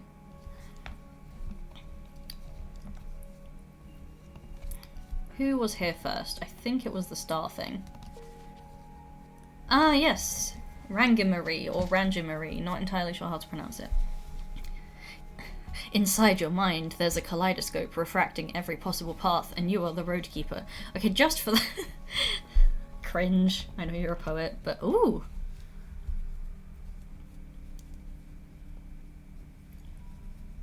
Ah, pretty! Look at her nails. What a nice home. Did you like the cosmic poem I sent you? Oh, was that a poem?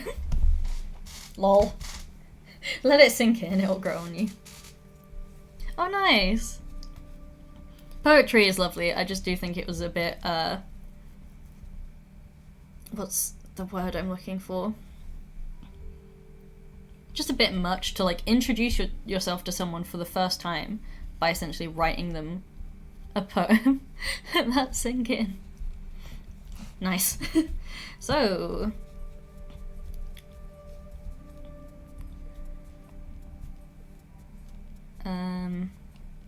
to what do I owe the pleasure?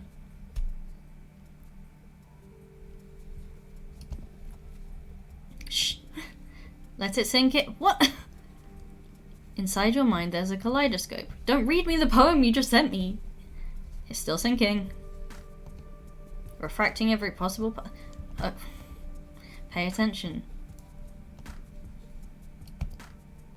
Dude.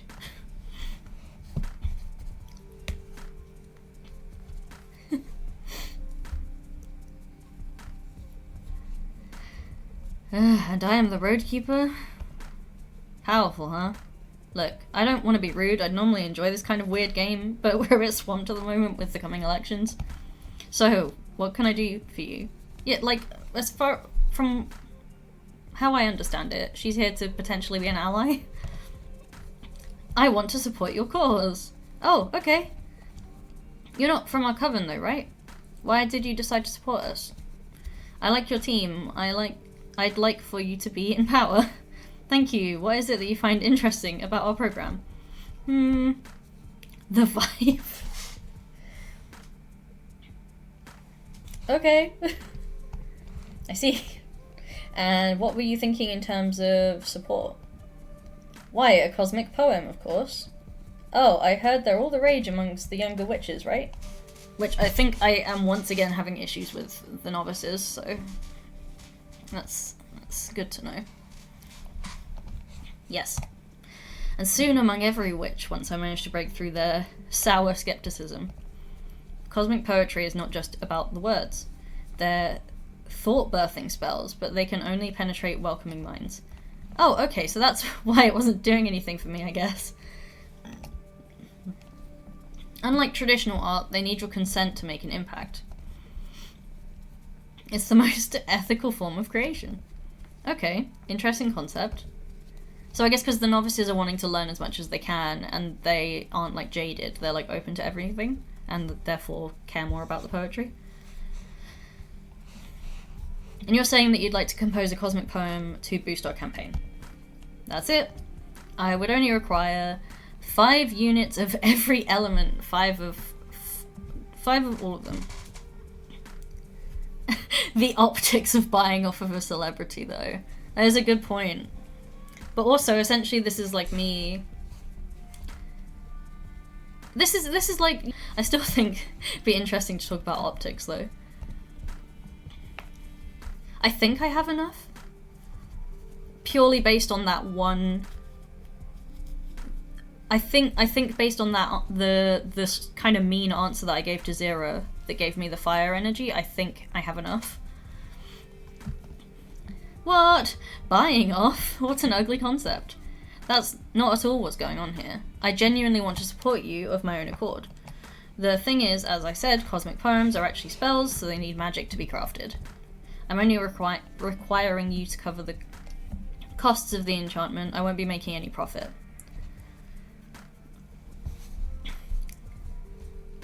That makes sense. And like, I don't know, part of me is like, if we use our own magic, then maybe it will be more genuine to the cause.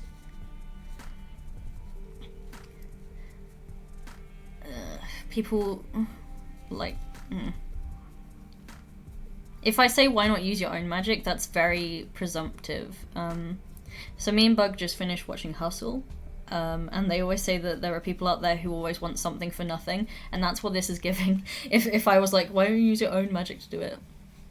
I think it's a cool idea. We need help with the youth, and if I have the magic to spare, then this is just like paying to boost an ad on Twitter. Very similar thing. Sounds reasonable. Oh, I had enough, hell yeah. Meteoric. Let's compose a cosmic poem. Hustle X Cosmic Sisterhood crossover confirmed. Yeah, she's going out of her way, exactly, like, she's not part of this coven. There is nothing in this for her, really, other than, like, a bit more clout.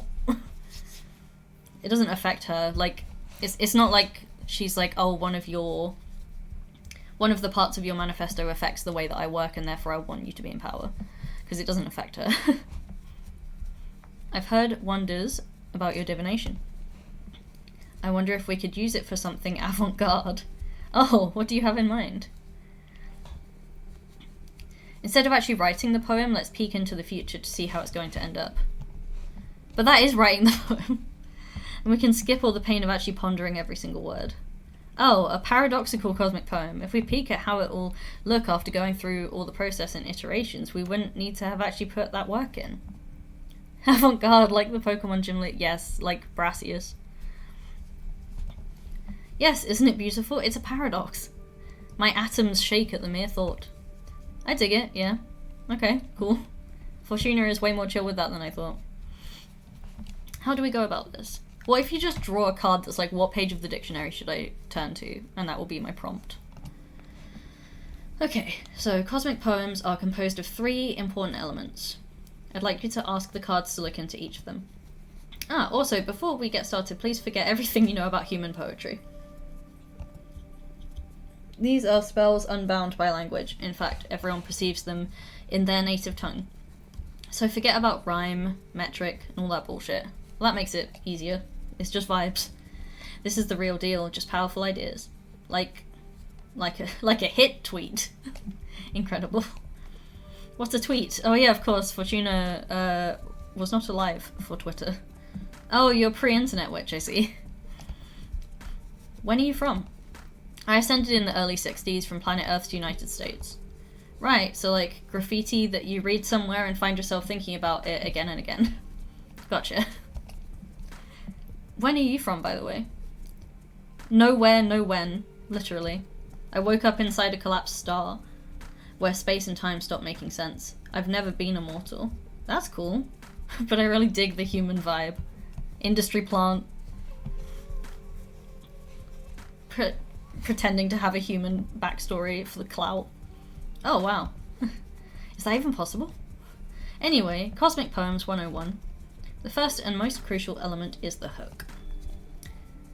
A conceptual gust that pries open your mind.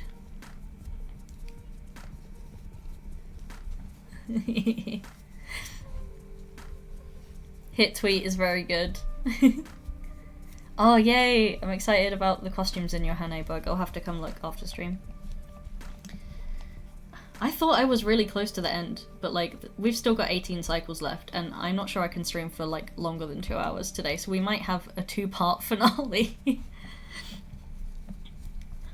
It readies you to absorb the energy of the poem. Because obviously I'm still trying to, like, settle into streaming again.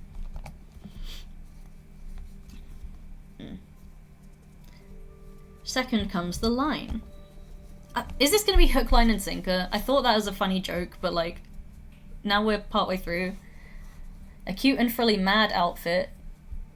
It's very cute, but kind of basic. Is that a typo, or was there a... Okay, I was going to be like, is that one of the localization issues that we encountered earlier? The substance, the development of the idea. And third, and quite critical, there's the sinker. And it's what drives everything home. It seals the deal. Reaches for the depths of your soul and delivers the cosmic poem. Are you following? Hook, line, and sinker. Got it. Like fishing. The idea is to develop a cosmic poem that makes witches connect better with your cause.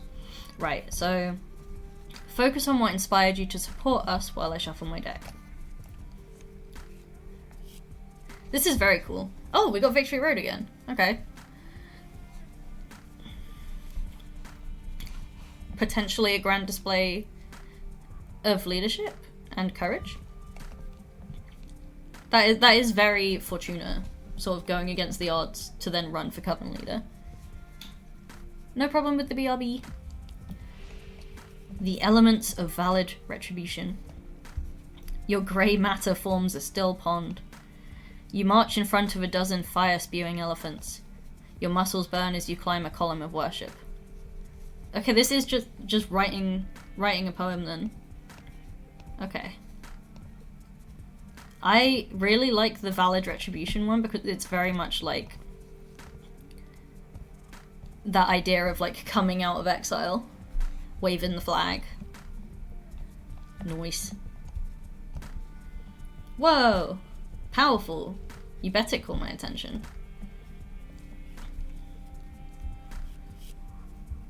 Oh, Dire Vision is here again. Oh no. I'm clearly not shuffling very well. Because it's not even like, obviously in the early game when you have like 3 cards, but I have 12 cards. Dire Vision. Holding a hammer bigger than this world, you could crush any truth or dispel any lie. Waiting on the first beat of a new universe, you float weightless, timeless inside the potential of magic. When you yell, so does every star, every warrior, and every flame, a roar that shakes the universe. Focus on your bloodstream, brimming with fire and air, ready to unleash upon this universe and the next. These were all really pretty. I really like this one, waiting on the first beat of a new universe. I feel like the first one about the truth or lie is kind of accurate to Fortuna's powers, but also feels very prescriptive and like dictatory. Fire energy self is feeling the third. This one is also very cool. It's very much just like the feeling of potential and waking everything up is very cool. I like the floaty one, and I also feel like this sort of new universe thing and talking about potential would be good to reach out to the novices, because it's like, you know, you've just ascended as a witch and you have the capacity to become literally anything you want to. But all of them are good. This one, like, it's not giving us much energy, so it's clearly not as like important plot wise. It's just a bit of fun. So I think I'm gonna pick this one, but this is a close second. For the first black hole, there's so much meaning engraved in that. This may turn out to be the deepest poem of my career. And I didn't even have to actually write it. Is this how people feel using AI to generate poems? Oh, one of the new cards. Yay.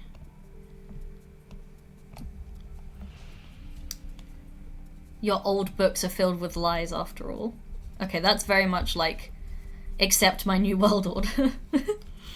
Be swift, for this thought is not yours anymore and now spawning in everyone else's mind. Witches will lie in front of you to know their fate. Line in front of you to know their fate. That, again, is very like dictatory and sort of cult of personality vibe. Demons are waiting to grant you the keys of hell. Jeez. I really like that. I feel like Your Old Books Are Filled with Lies After All is a really good ending to a poem about, like, hey, we really need to shake things up. In a way that honors endless potential rather than leaning into sort of, you know, like, the kind of one-track mind of Dahlia's thing.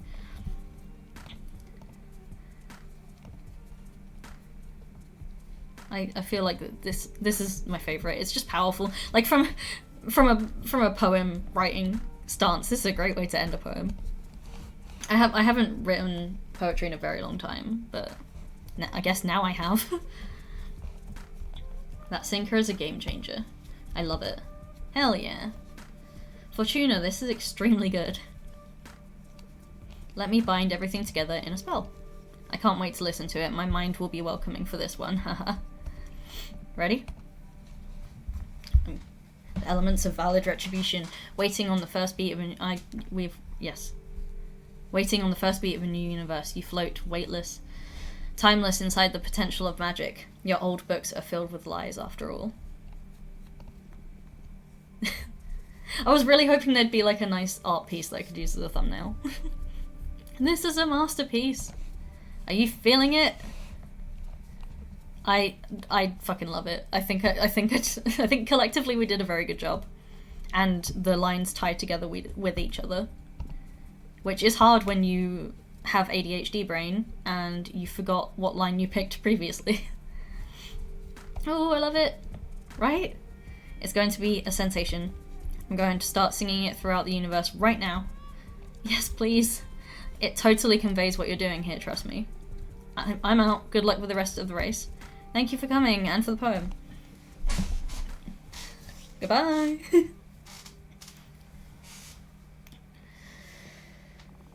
Okay. Cupressa's advances, oh no. I have a report on Cupressa's advances. She's taken Adana's corpse for a meeting with the oracles. You stop going in with the oracles. To demonstrate how they can still access Adana's runic visions even though she's deceased. Fuck's sake. It won many oracles over to her side. We should remind them who's the star oracle of our coven, don't you think? Yes, I do. Oh! Hell yeah, Yuina helped with the academics. That's good. Fantastic news. She's had a meeting with the academics vouching for you. And nepotism is powerful in our sisterhood, apparently. Thank you. Thank your mentor for me. Hell yeah, that's a significant lead. And then the poem, the element of valid retribution. Waiting on the first beat of a new universe, you float weightless, timeless. Inside the potential of magic, your old books are filled with lies after all. Wow. You're a cosmic poet now? That collaboration with Ranjamarie is making every novice crazy. And it's inspiring sisters in every demographic, really. Oh my gosh! Oh hell yeah, 70%? I'm so happy. This actually might mean that we don't need to use the dirt on Jasmine. Because, obviously, I would like everyone to be aware of the fact that she was spiking people. But if I can win the election in like a genuine way and then release that information afterwards, so it's not just like me using it to fuck up her campaign, then that would be nice. Great job, Fortuna. And remember, your old books are filled with lies after all. Shut up. Did you welcome the Jade Sculpture's refugees into our coven? Yeah. That's a bit complicated in the middle of a race, Fortuna. Based on the coven rules, they have the right to vote, and they're voting for us, of course. But this didn't sit well with the rest of the coven. Yeah, but I didn't take any payment from them, and I told them they didn't have to vote for me. Oh, okay. I told them there was no need to vote for us. Come on, you can't be that naive. Of course they're gonna vote for us, they owe you. Yeah, but... No buts. Our sisters have the right to be pissed. I guess I saw too much good in everyone. I'm sorry. Okay, let's rebuild from here. Special event? Oh my gosh, Patrice has so much to report on, damn. We need to watch out for Dahlia. Why? She's been working the youngest witches with unprecedented success. But I just did so much good stuff. Oh, I'm not talking about just about the novices. Dahlia's been touring, giving inspirational speeches to the youngest among every demographic. She rallied them all to demonstrate for a more equitable sisterhood. And it's working. I mean, Dahlia's right, there shouldn't be ageism. Well, I guess reverse ageism?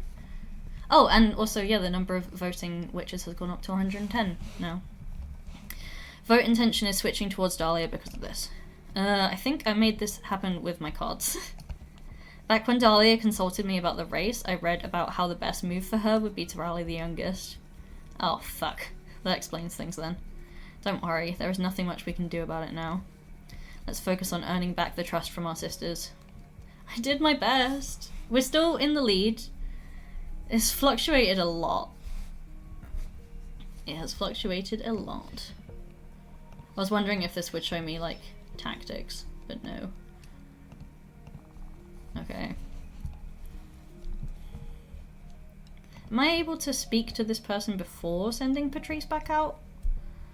Because I feel like I need more information before, and then, like, if more people come back at the same time. That was before Patrice made us run, exactly.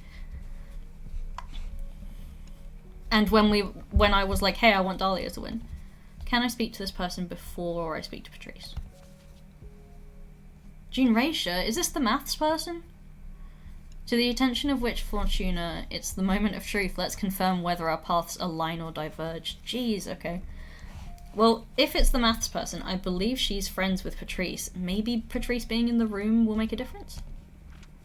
Oh, okay, no. Okay, never mind. I have to assign tasks first. Bleh. Part of me wants to make a new card. I don't have much energy left, but I feel like I could make a sort of a cheap card after making the massive squirrel one. Okay. More reporting? Okay. I'm back from my meeting with the explorers. I explained to them why our program is their best prospect. They were quite skeptical, but I managed to bring some of them to our side. Okay, that's good. There's so much that...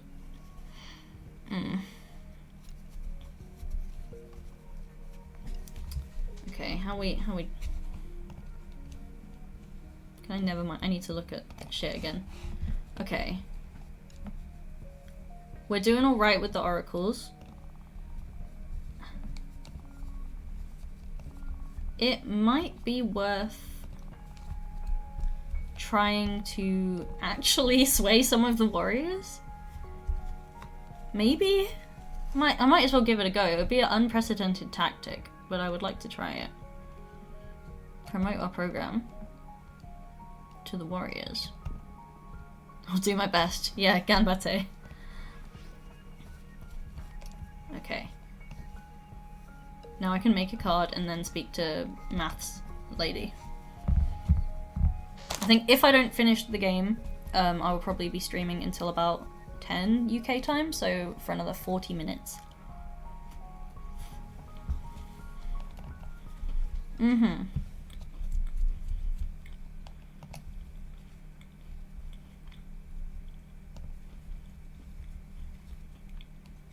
Hmm.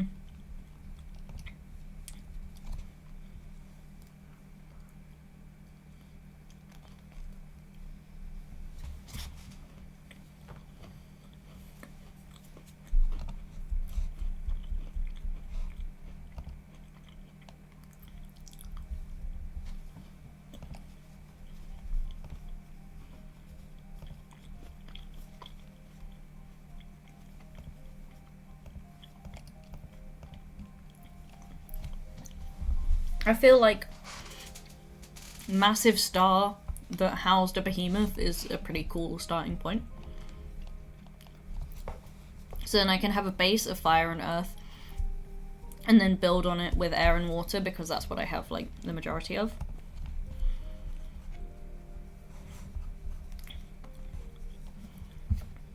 I see you, Seed of Knowledge. I will get to you eventually.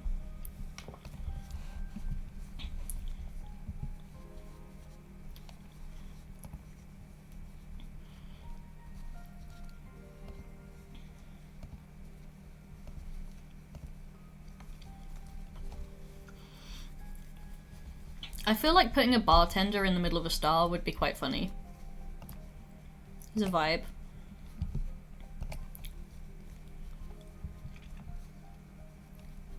And then we need something heavily air-based. So there's the onyx trumpet. Oh, thank you for the hydrate.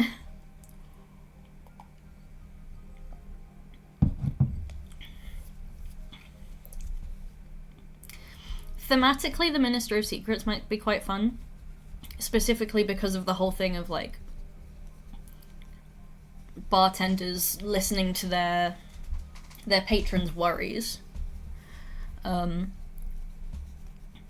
that could be fun. So it's like you go to the middle of a star to get a drink and you pour your heart out to the bartender in front of a Minister of Secrets so that he can't spread it and knock on any of the other patrons. I feel like that's quite a fun narrative. So Minister of Secrets is an option. It would completely run me out of water energy, though.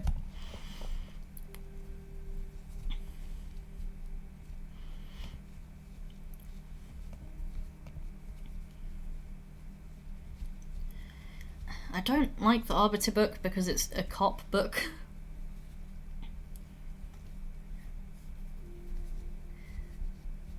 But it's a thing that I can afford. Jade guy. Swordfish liquor would also work because of the bar setting. 1 glass will make you happy, 2 glasses will make you horny, 3 glasses will make you honest. What a slogan. Dark matter bow. Feels a bit weird for a bartender. And snow cat eyes. I think that my little narrative about the Minister of Secrets is my favourite. So I'm gonna go with that one.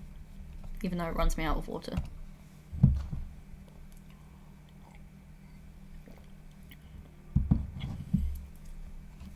Okay, yeah, this art piece is literally just like inside a massive star. Or on this tiny little planet over here. How do I want to frame this? Just a big red background. I could frame it like that so you can see that it's like we're inside a celestial body, but the majority of it is just a nice red background. Okay. Here he is. He doesn't have like a table or anything. Am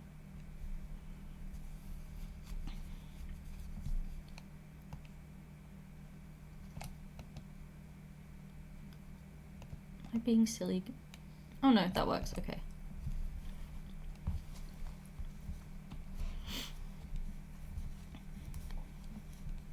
He could just have floating drinks around him, I guess.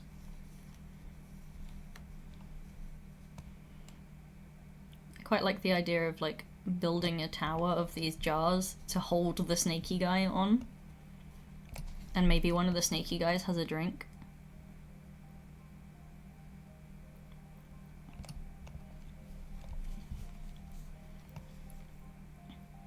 So this kind of suggests that the floor is here. Jar tower.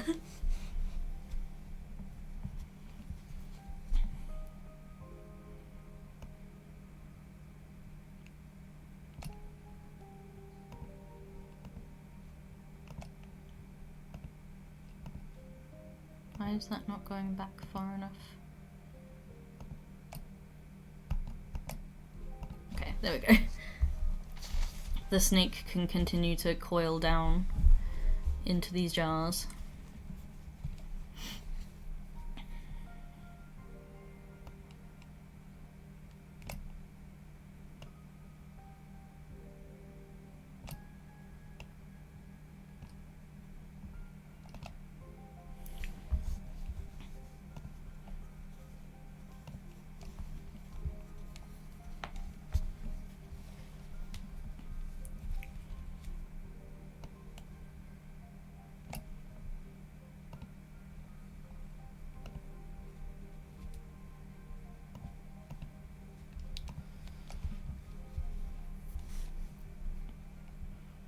And then can just have a little dangly bit at the bottom.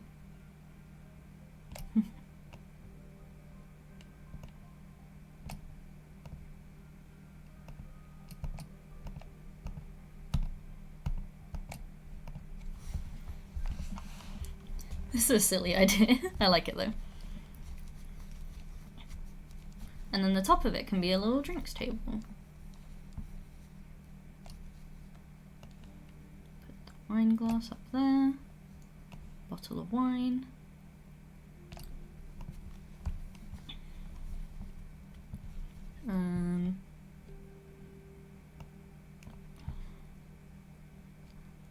He can have this arm.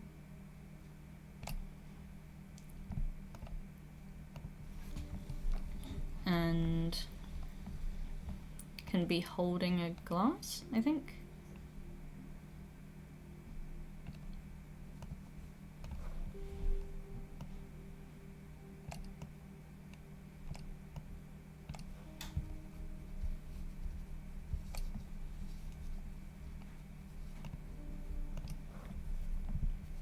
And then he could be dropping the liquid onto the floor. Or into the nothingness, I guess.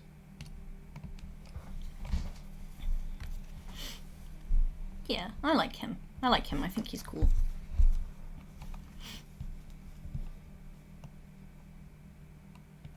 Might move him over a little bit though. Just tipping shit on the ground.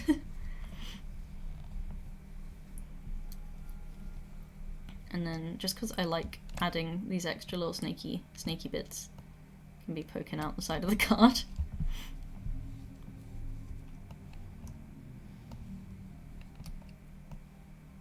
This one looks like a pretzel.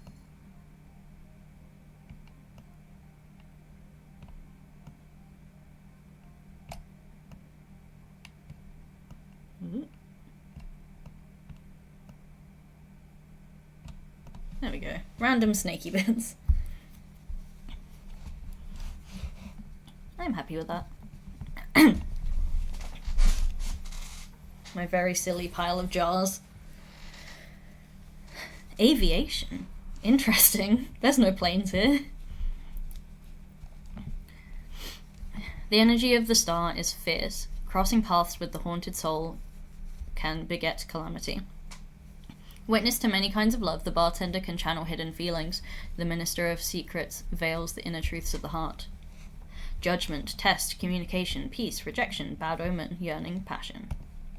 Very nice. Oh, some of my lackeys are back. Let's go speak to Abramar.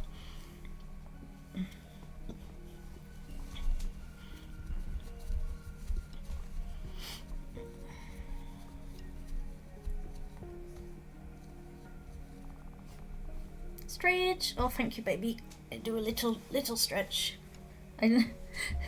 Lackeys, yes, they are my minions. No, everyone else is doing favours for me, but I will call Abramar my lackey because it's funny. And I feel like he would hate it. Also, his face peeping in through the window is so funny to me. Okay. Oh, you found an ally? Found someone interesting. I subtly induced the idea that she should pay you a visit. Her name is Manaka, head of explorers. Okay, we were having some issues with explorers before. Not so much anymore. That's not a real position in the Coven. It's an honorific title she got from the rest of the explorers, which may be even more important than an official designation. More often than not, Manaka roams the outer edges of the known universe, mapping every star and planet. She even developed a shape-shifting orrery that keeps track of any changes to any astral body that the Coven has charted in real time. That's really cool. Just recently, Manaka came back to the Coven because of the elections. If we can get her on our side, we can easily win the confidence of every explorer witch in the Coven. That's some good information, my guy.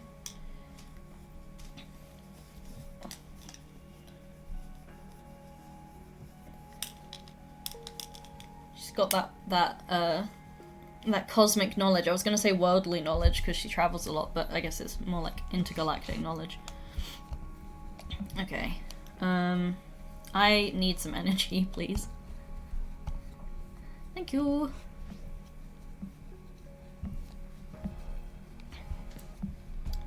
Coolio. Okay. So we're still doing good with novices. And producers. Of course, yeah. Okay, that extra boost with the explorers might be nice because I feel like Dahlia could cinch it back at any point.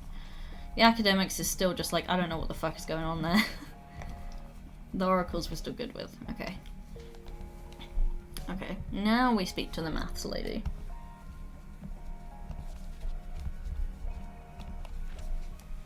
I don't like her, but...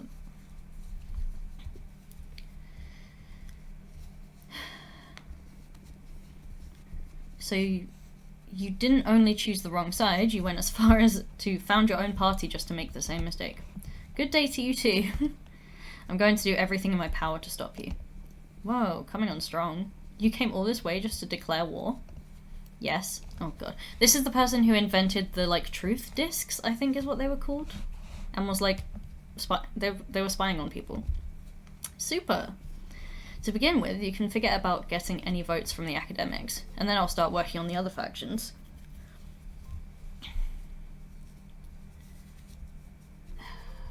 I don't want to blackmail her. Not immediately, anyway.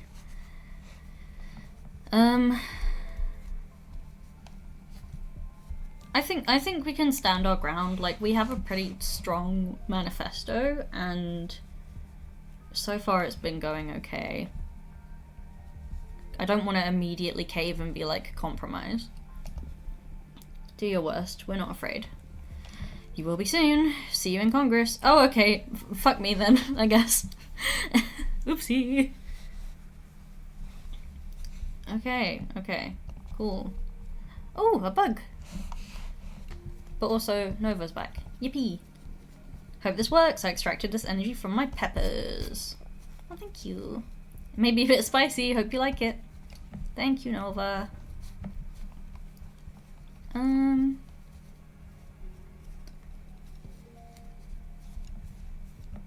You can try promoting our program again.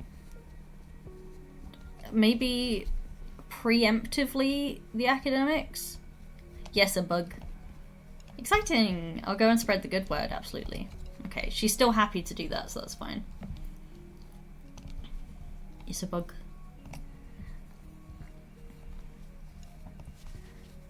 Manaka! Dear Sister Fortuna, my name is Manaka. I'm one of the Explorer Witches of our coven. I'm meeting with members of every party to assess the best prospect for our project, the continued research of this cosmos, and, of course, the well-being of all our sisters. Yes, please come visit. I would love to meet you.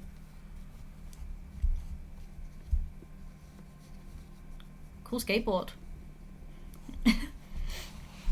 Hello, Fortuna. So nice to meet you. Likewise. It's an honor to meet with the head of the Explorers. I'm no head of anything, dear. The rest of the Explorers like to call me that, but it's just an affectionate way of calling me old. I know many witches hold you in great esteem, not only Explorers. Well, I mentored a lot of them, I understand their daughterly love, but there's no such thing as a head, leader, or chief of Explorers. In any case, I'm sure you have a lot of pull amongst them. I love her design as well. Very cozy. I can't remember the name of this thing that she has on her back. It's like a compass thing, right? I won't deny that. My word carries more weight than I'd like, but that's not something I sought out. I'd never brandished that love as a tool for command. Anyway, enough about me. I've always wanted to meet you. Did you know that I was planning on paying you a visit right before you were exiled? I did not know that. Oh yeah? At the time we were looking for an oracle to help us design a plan to travel inside a black hole. Oh, whoa, I would have loved to be a part of that. Well, unfortunately that project was cancelled after we lost a young explorer to the black hole. The oracle that was helping us at the time told us she wasn't dead, but transported to a different era. And that we'd probably never see her again. Damn. Oh, I'm sorry to hear that. Maybe with you on our side it would have gone differently. We'll never know, I guess. Look at me, talking about myself again. I'm so sorry. Let's focus on the present, or you could have me telling war stories until the end of the race. It's quite alright. So, you're visiting every candidate? How's that going so far? It keeps getting harder and harder. I'm not just visiting the candidates, but also their advisors and other team members. And I just love you all too much. The future is going to be bright no matter who wins. She's very optimistic, that's nice. You love everyone, even Cupressa. The future will be brightest with us. That feels a bit arrogant. It does feel a pity to have to compete. I feel like making a joke would be quite funny, but also, like, she's an elder. They're both elders and might not go down well. I'll go with the I don't want to fight. I know, it must be hard on you. You, Jasmine, and Dahlia are pretty close, right? My true family, I'd say. I'm not sure that's the case anymore. I hope this race makes you even closer after the dust settles. Yeah, me too. I wish I could have enjoyed some quiet time with my loved ones before getting thrown back into witch society this hard. We rarely choose our struggles. Why don't you stay out of it if the race is this hard on you? Oof, indeed. I should have, shouldn't I? But I guess I do care about the fate of this coven. That's why I have to make sure it's our program we move forward with.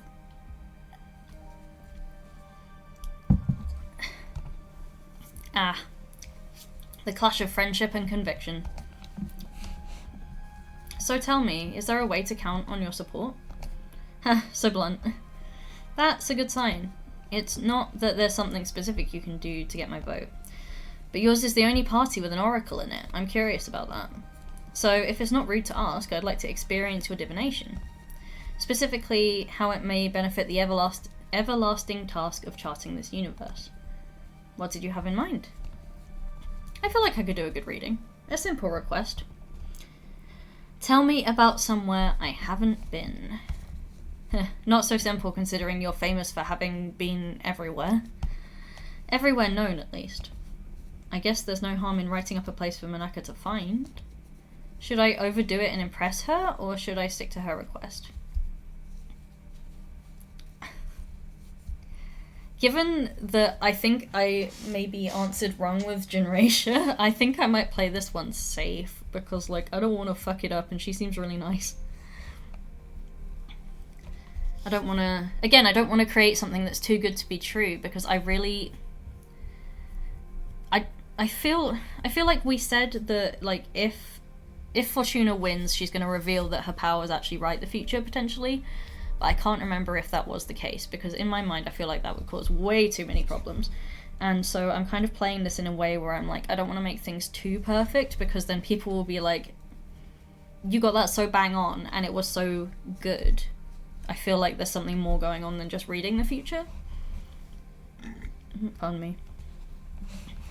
So I think I'll play it safe. Accept your challenge. Okie dokie.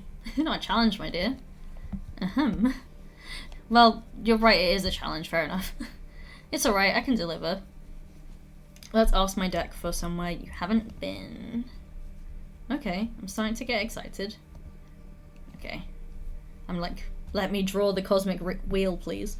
Hold tight to that excitement while I shuffle my deck. And connect with what you felt the first time you visited an enchanted place.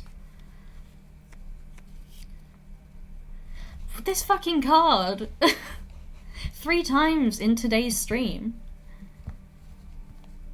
Okay, what's this gonna fuck me about? I've got 2 options. Okay. Observe the surface of VY Canis Majoris carefully. There you'll find a wormhole that can be crossed safely without getting burnt. It will take you to an undiscovered location. Or trace the light between the 2 largest stars of our galaxy, and you will find an undiscovered moon that lost its planet 500,000 years ago. In terms of keeping it realistic, I feel like I use air energy too much, because I was going to go with this one because, like, it makes sense that you could find an undiscovered moon if it's, like, fallen out of orbit with its planet. But it's less fun than finding a wormhole on the star that was where Abramot was trapped. That's just a fun thing.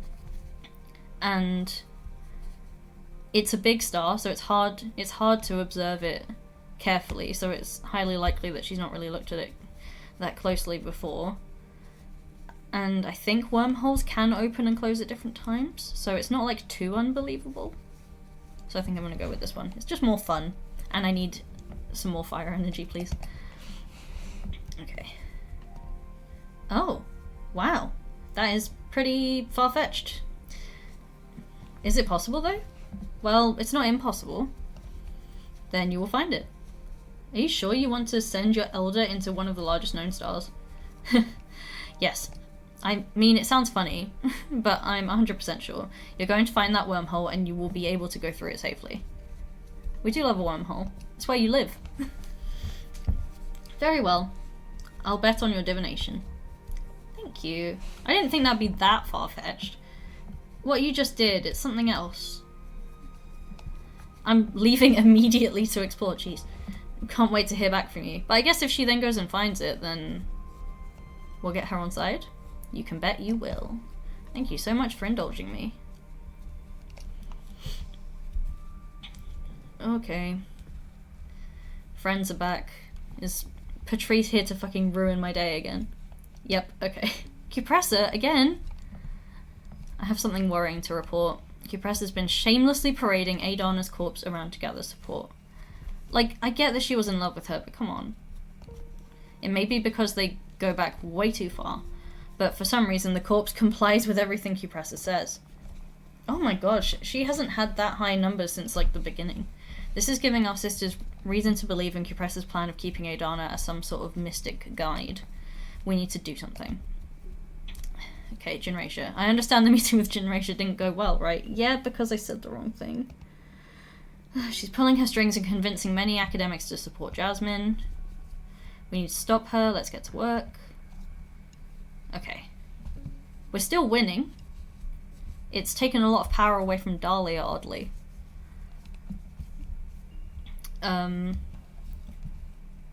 Where have I... Okay, that's what I thought. I had a feeling that a lot of the support for Cupressa was probably coming from the oracles.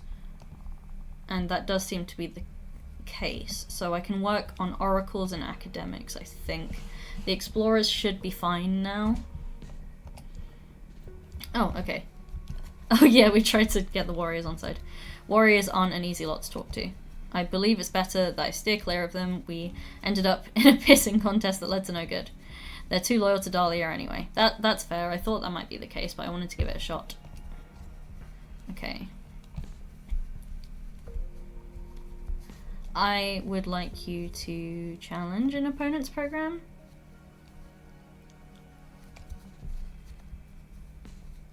And yeah, because I can get... Patrice is good at challenging stuff, so I can get Patrice to challenge Cupressa, and then I can, if Nova comes back, I could ask her to promote the campaign amongst the oracles, because even though she's not an oracle herself, she can be like, the person who helped me to ascend is an oracle and I trust her. Okay, specifically, let's go after...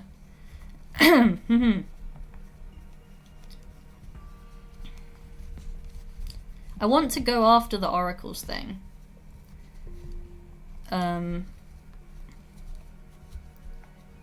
Because everything else is the same as Adana, so I guess it's probably best to go after the oracle thing. Okay. Abramar. Thank you for the energy. Yummy yummy. Tasty tasty. I would like you to dig up some dirt, please. Thank you.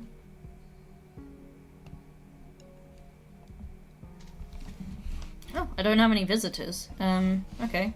Maybe I should do some studying and then also maybe try and make a card.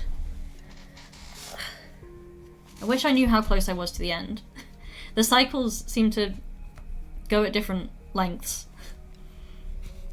Okay, study. Excerpt of On the Four Elements, Water by Eugenia. A witch can easily fall in love with the element of water. Water is the substance of all things, their nature in a vacuum is platonic ideal. Love, desire, sadness, even hope, everything is able to hold or channel feelings. One could say a piece of wood isn't able to have its own genuine feelings, that emotion is in the heart of the beholder. Dirt is the best. Dirt is good. Oh, she does love to dig up dirt. But multiple experiments throughout history have proven this hypothesis wrong. Take this very same piece of wood and leave it in a home full of love. Let a family take care of it, talk to it, embrace it. Then take this piece of wood to another planet and leave it in the middle of a forest. Observe animals walking around it with utmost respect. Eventually, we would be able to witness a wandering artist falling in love with that piece of wood and taking it with them to carve the most beautiful piece of art. Water has infinite potential. Any element can absorb a massive amount of water energy. When full, water will start overflowing, impregnating any other elements in its surroundings. Combine water with water, and you will unlock boundless potential. You'll access the maximum power that anything has to offer. Water and water is the realization of potential. That's pretty cool. Good to know for making cards. Demographic analysis. Producers. These witches have a penchant for milking the cosmos. Be it gardening, mining, sewing, or distilling dark matter, you name it, they pride themselves on providing. Without them, we'd all lose many comforts, to be honest. Producers and academics have almost symbiotic relationship. Producers fund academics' endless research, and in exchange, they reap the latest techniques for furthering the exploitation of this universe. Jasmine is one of them, so she'll have the upper hand with this demographic. Strategy guide. Producers have historically felt underappreciated and overworked. To cater to them, increase their quality of life and relevance. And now I sleege. Oh, my voice is definitely going. Oh, I dreamt about the warrior's rest. Your sister, Patrice, is sleeping on a hammock. She seems to be having a nightmare, but you can't manage to wake her up. You decide to meditate and travel inside her dreams. Patrice was dreaming she was playing poker with a bunch of naked old men. They force you to join the game, and now you're both trapped. Oh shit, that's not good. I think Patrice is a lesbian too. Extra bad. Oh, the bug is back. Yeah. Let's go speak to her. Fortuna, I found it. It was there. You are the real deal. Let me know when I can visit. Oh, hell yeah. I'm glad that she didn't die horribly in the middle of a star. You're the real deal. You must forgive me for all my condescension. I dared to cross the wormhole buried among the imposing flames of the giant star. It took me to a non-Euclidean labyrinth made of what looked like quartz and jasper. That sounds beautiful. If it's the work of a sentient being, it's not any we've encountered so far. A behemoth, maybe? The thing is that any spell I cast was absorbed towards its insides. When the race is over, we should put together a task force to properly map it. The place is hypnotic, enthralling, even for the most seasoned eyes. That's very cool. You're incredible, Fortuna. I've never witnessed such a display of power. Thank you. I've worked with other oracles in the past to aid in our expeditions, but this is something else. See, centuries ago I built a special orrery that continuously sweeps our charted space and mutates to depict any changes in our universe. Down to the precision of an asteroid, your cute little house does indeed appear there. So what the evidence points towards so far is either that the orrery is malfunctioning, or that the place you sent me to didn't exist before our meeting. But that's impossible, of course. Phew, I'm glad I played it safe with her request. Me too. I'd like to further test these capabilities of yours if you don't mind. Again? I'm gonna have to start charging you, Minaka. This time it's something pretty straightforward. Ooh, a wiggly thing. Do you know what this is? Yes? Do I? It's what was left of Archwitch Kedemia when her coven scattered her remains. This contraption has been around in our coven for a long time, and in all those millennia, there's been little progress with solving its mystery. Oh, I'm impressed. Not many are aware of the existence of Kedemia's artifact. And you would like me to open it? As a test? Oh, no, that would be an unfair demand. We've been stumped by it for ages now. I'd like to find a clue as to what it is, using your divination. Your ... divination.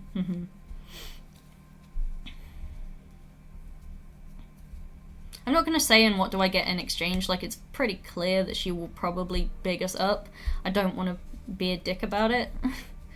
I also don't want to make it sound like a bribe. Okay, I'm going to ask my deck to put you on the path that will untangle this mystery. Yes, please. Let's take a look at this artifacts feature. Focus on everything you've learnt about it, on the countless hours you spent studying it.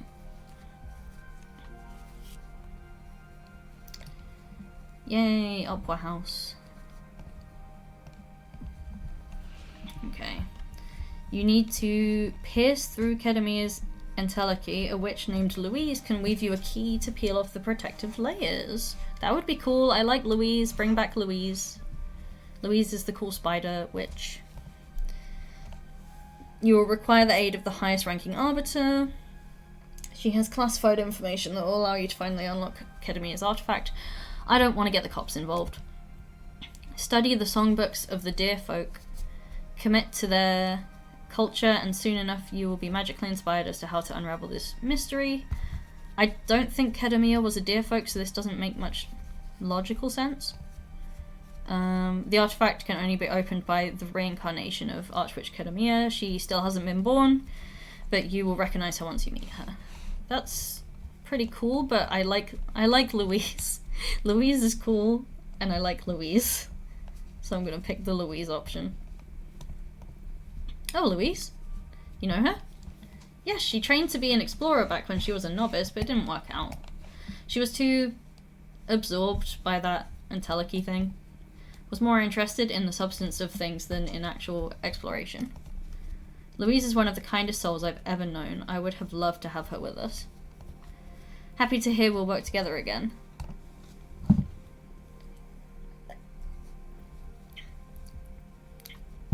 And having experienced your talents firsthand, this must be it.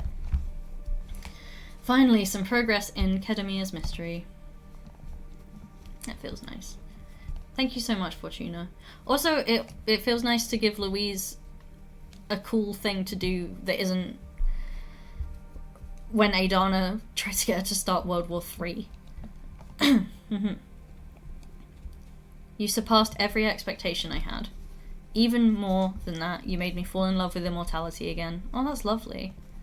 Before meeting you, I was disillusioned with this cosmos already. I felt like I'd seen it all. You tore through all that like a supernova, not only showing me new places, but magic beyond my comprehension. I'm so happy to hear that. You have my full support. I'll vouch for you in front of our sisters. I'm looking forward to the future of this coven, with you at the helm. Thank you so much. See you in Congress. Good luck with the race. Hell yeah! Yippee! Oh, Nova's back, and so is Patrice. 8 cycles to go. Okay, oh god. Rival activity. Okay, I didn't see this one coming. Dahlia and all the warriors just went on some sort of parade around the Sisterhood. It was more of a party than anything informative, but their energy was incredibly powerful. You know how it is with Dahlia. She's just too good at pumping everyone up. Oh shit. Oh shit. We can come back from this. Charisma is a temporary illusion. We can fight it with well-laid ideas, and... Who am I kidding? We need to be more charismatic at any cost. Let's do our best, alright? You made a great impression on Manaka. She is vouching for us, swaying most of the explorers to our side. Okay, Manaka is wonderful. I had a great time with her. That's good. Good energy for the race. Keep it up. Challenging Cupressa's program, Adana's Corpse. I challenged the proposal of keeping Adana's corpse for guidance. Surprisingly, there are some academics and oracles that are interested in the idea, but almost everyone is fed up enough with Adana to want to get rid of her one way or another. Okay, did that change the numbers at all? Honestly, at this point, I think I need allies and opportunities. Like, charisma would be great, but I don't know how to get more charisma without looking for allies. There's no Riz button. Nice. Find me some friends, Patrice. I'm so sorry. I didn't manage to get any academic to sit down with me. Oh bless. I believe I even ended up pissing some of them off. No, that wasn't your fault, that was my fault. I'm sorry. Oh, okay. Where do we need help that could be good for Nova? The warriors are never gonna listen to me. Explorers are great. Okay,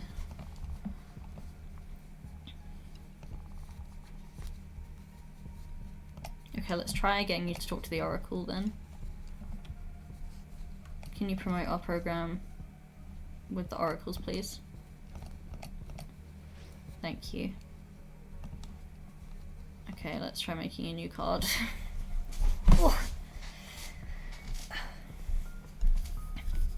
I'll do a little bit more. I'll make this card and then see what it gives me after that, and then I might end stream because my voice hurts.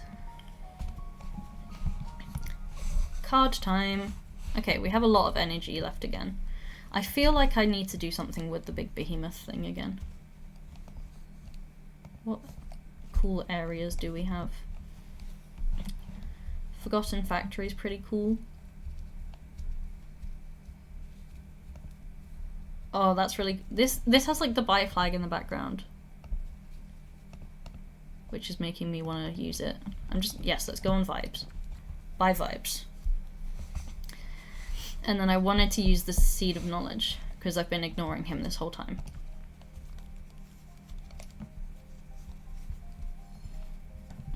Okay.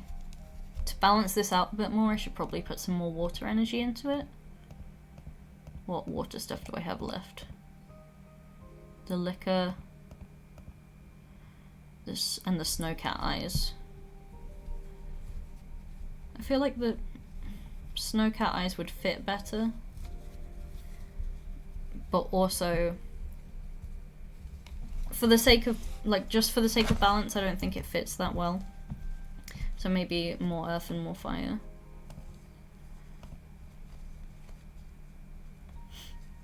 The gun might fit better, but I also can't see the big guy holding the gun.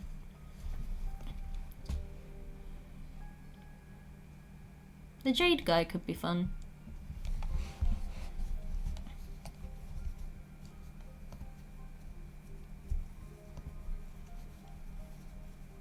Or just a big flaming sword.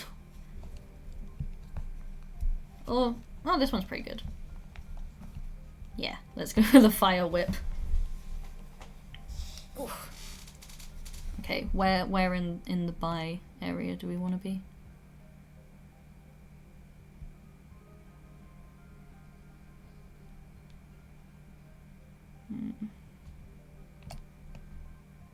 I like it over here. I'm not that fussed about the bones. Pentagram is just always good to have. Can go up in the corner. Mr. Behemoth Man. I'm gonna give you many arms to hold many fiery whips. I like his crab arm. Crab arm's cool.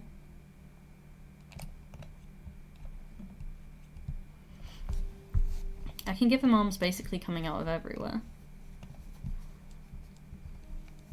None of these are particularly good for holding things. I can make it work.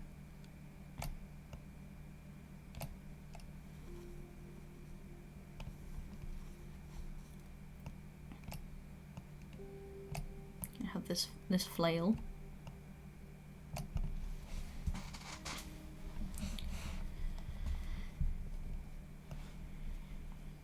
And then this guy. Oh, needs rotating, I think. Ooh. Just like slipping it into a shoulder joint. What is this? Oh, okay, I see. It's like a big brush thing. Do I not have multiple handles? I might have to duplicate the handle. Yeah, there we go.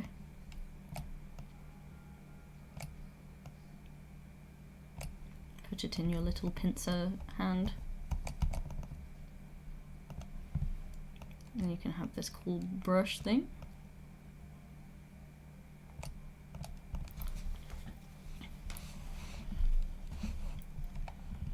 These look like legs. I think these are legs.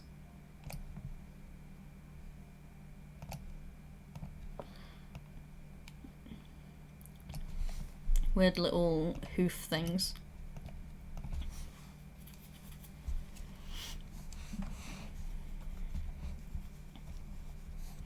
I also feel like it wouldn't be unreasonable for some flames to be coming out of this eye thing. Like a fiery umbilical cord.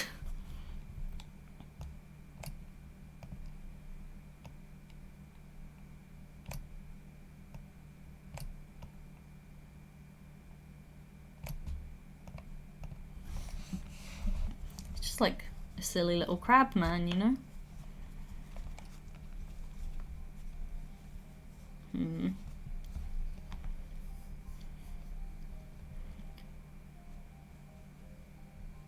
I need another handle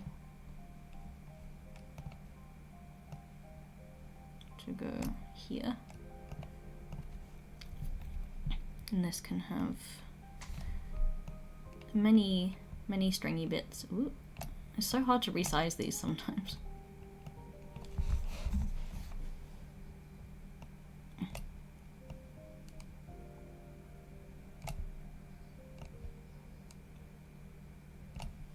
There we go.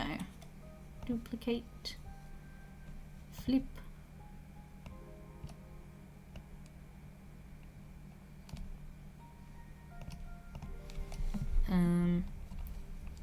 Can put this thing in the middle, I think.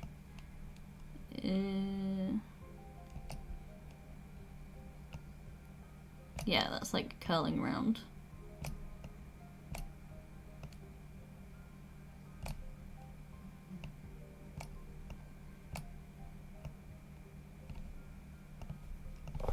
Just a funky little flamey guy.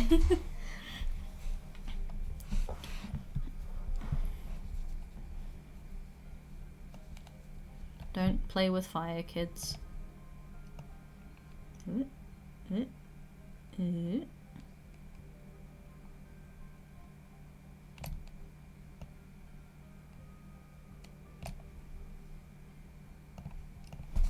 Yeah, that's cool. I like this a lot.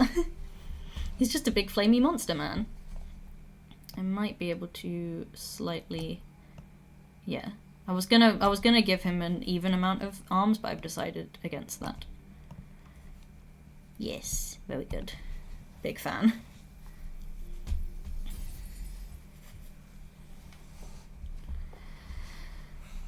The old gods, that seems appropriate. The bone marrow of the behemoth sears thought. When enraged, the behemoth sabotages understanding. The fire whip exalts the odd pleasure in conflict. The overstimulated fire energy becomes a cleansing power, death and rebirth. Deception, the unknown, sabotage, adversity, change and rebirth. Cool.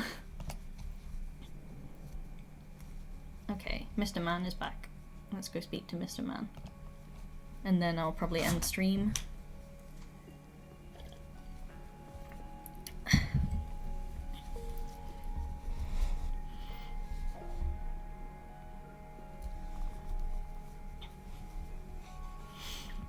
What you got for me?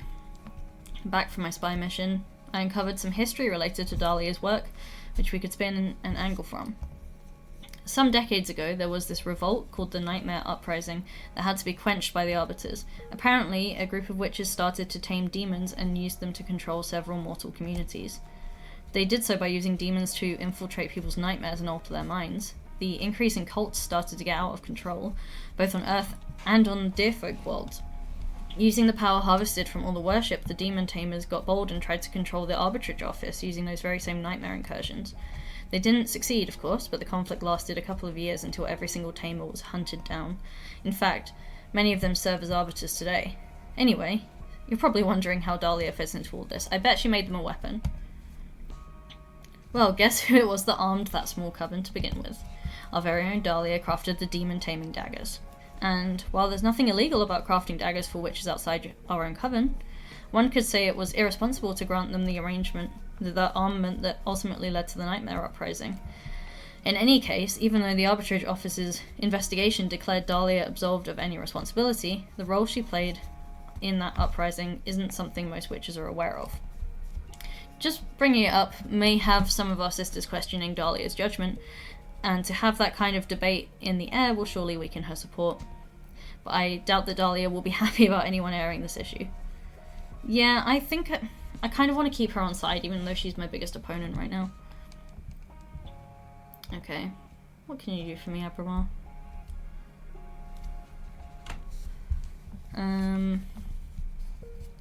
Allies, please. Thank you. Okay, is there a way for me to manually save? Saved 3 minutes ago, so I need to do something that will let me save. Okay. Genuinely, I think I love the design of this card. I think because it keeps coming up and fucking everything up, I would like to dispel Dire Vision. I'm gonna look through everything else. Everything else is great, but like the issue is the cards just aren't coming up because Dire Vision keeps appearing. So I think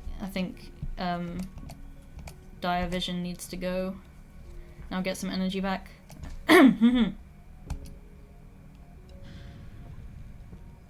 So thank you very much everyone for coming to watch the stream. I'm sorry I couldn't finish the game today. This ending is longer than I thought, but it is the final chapter.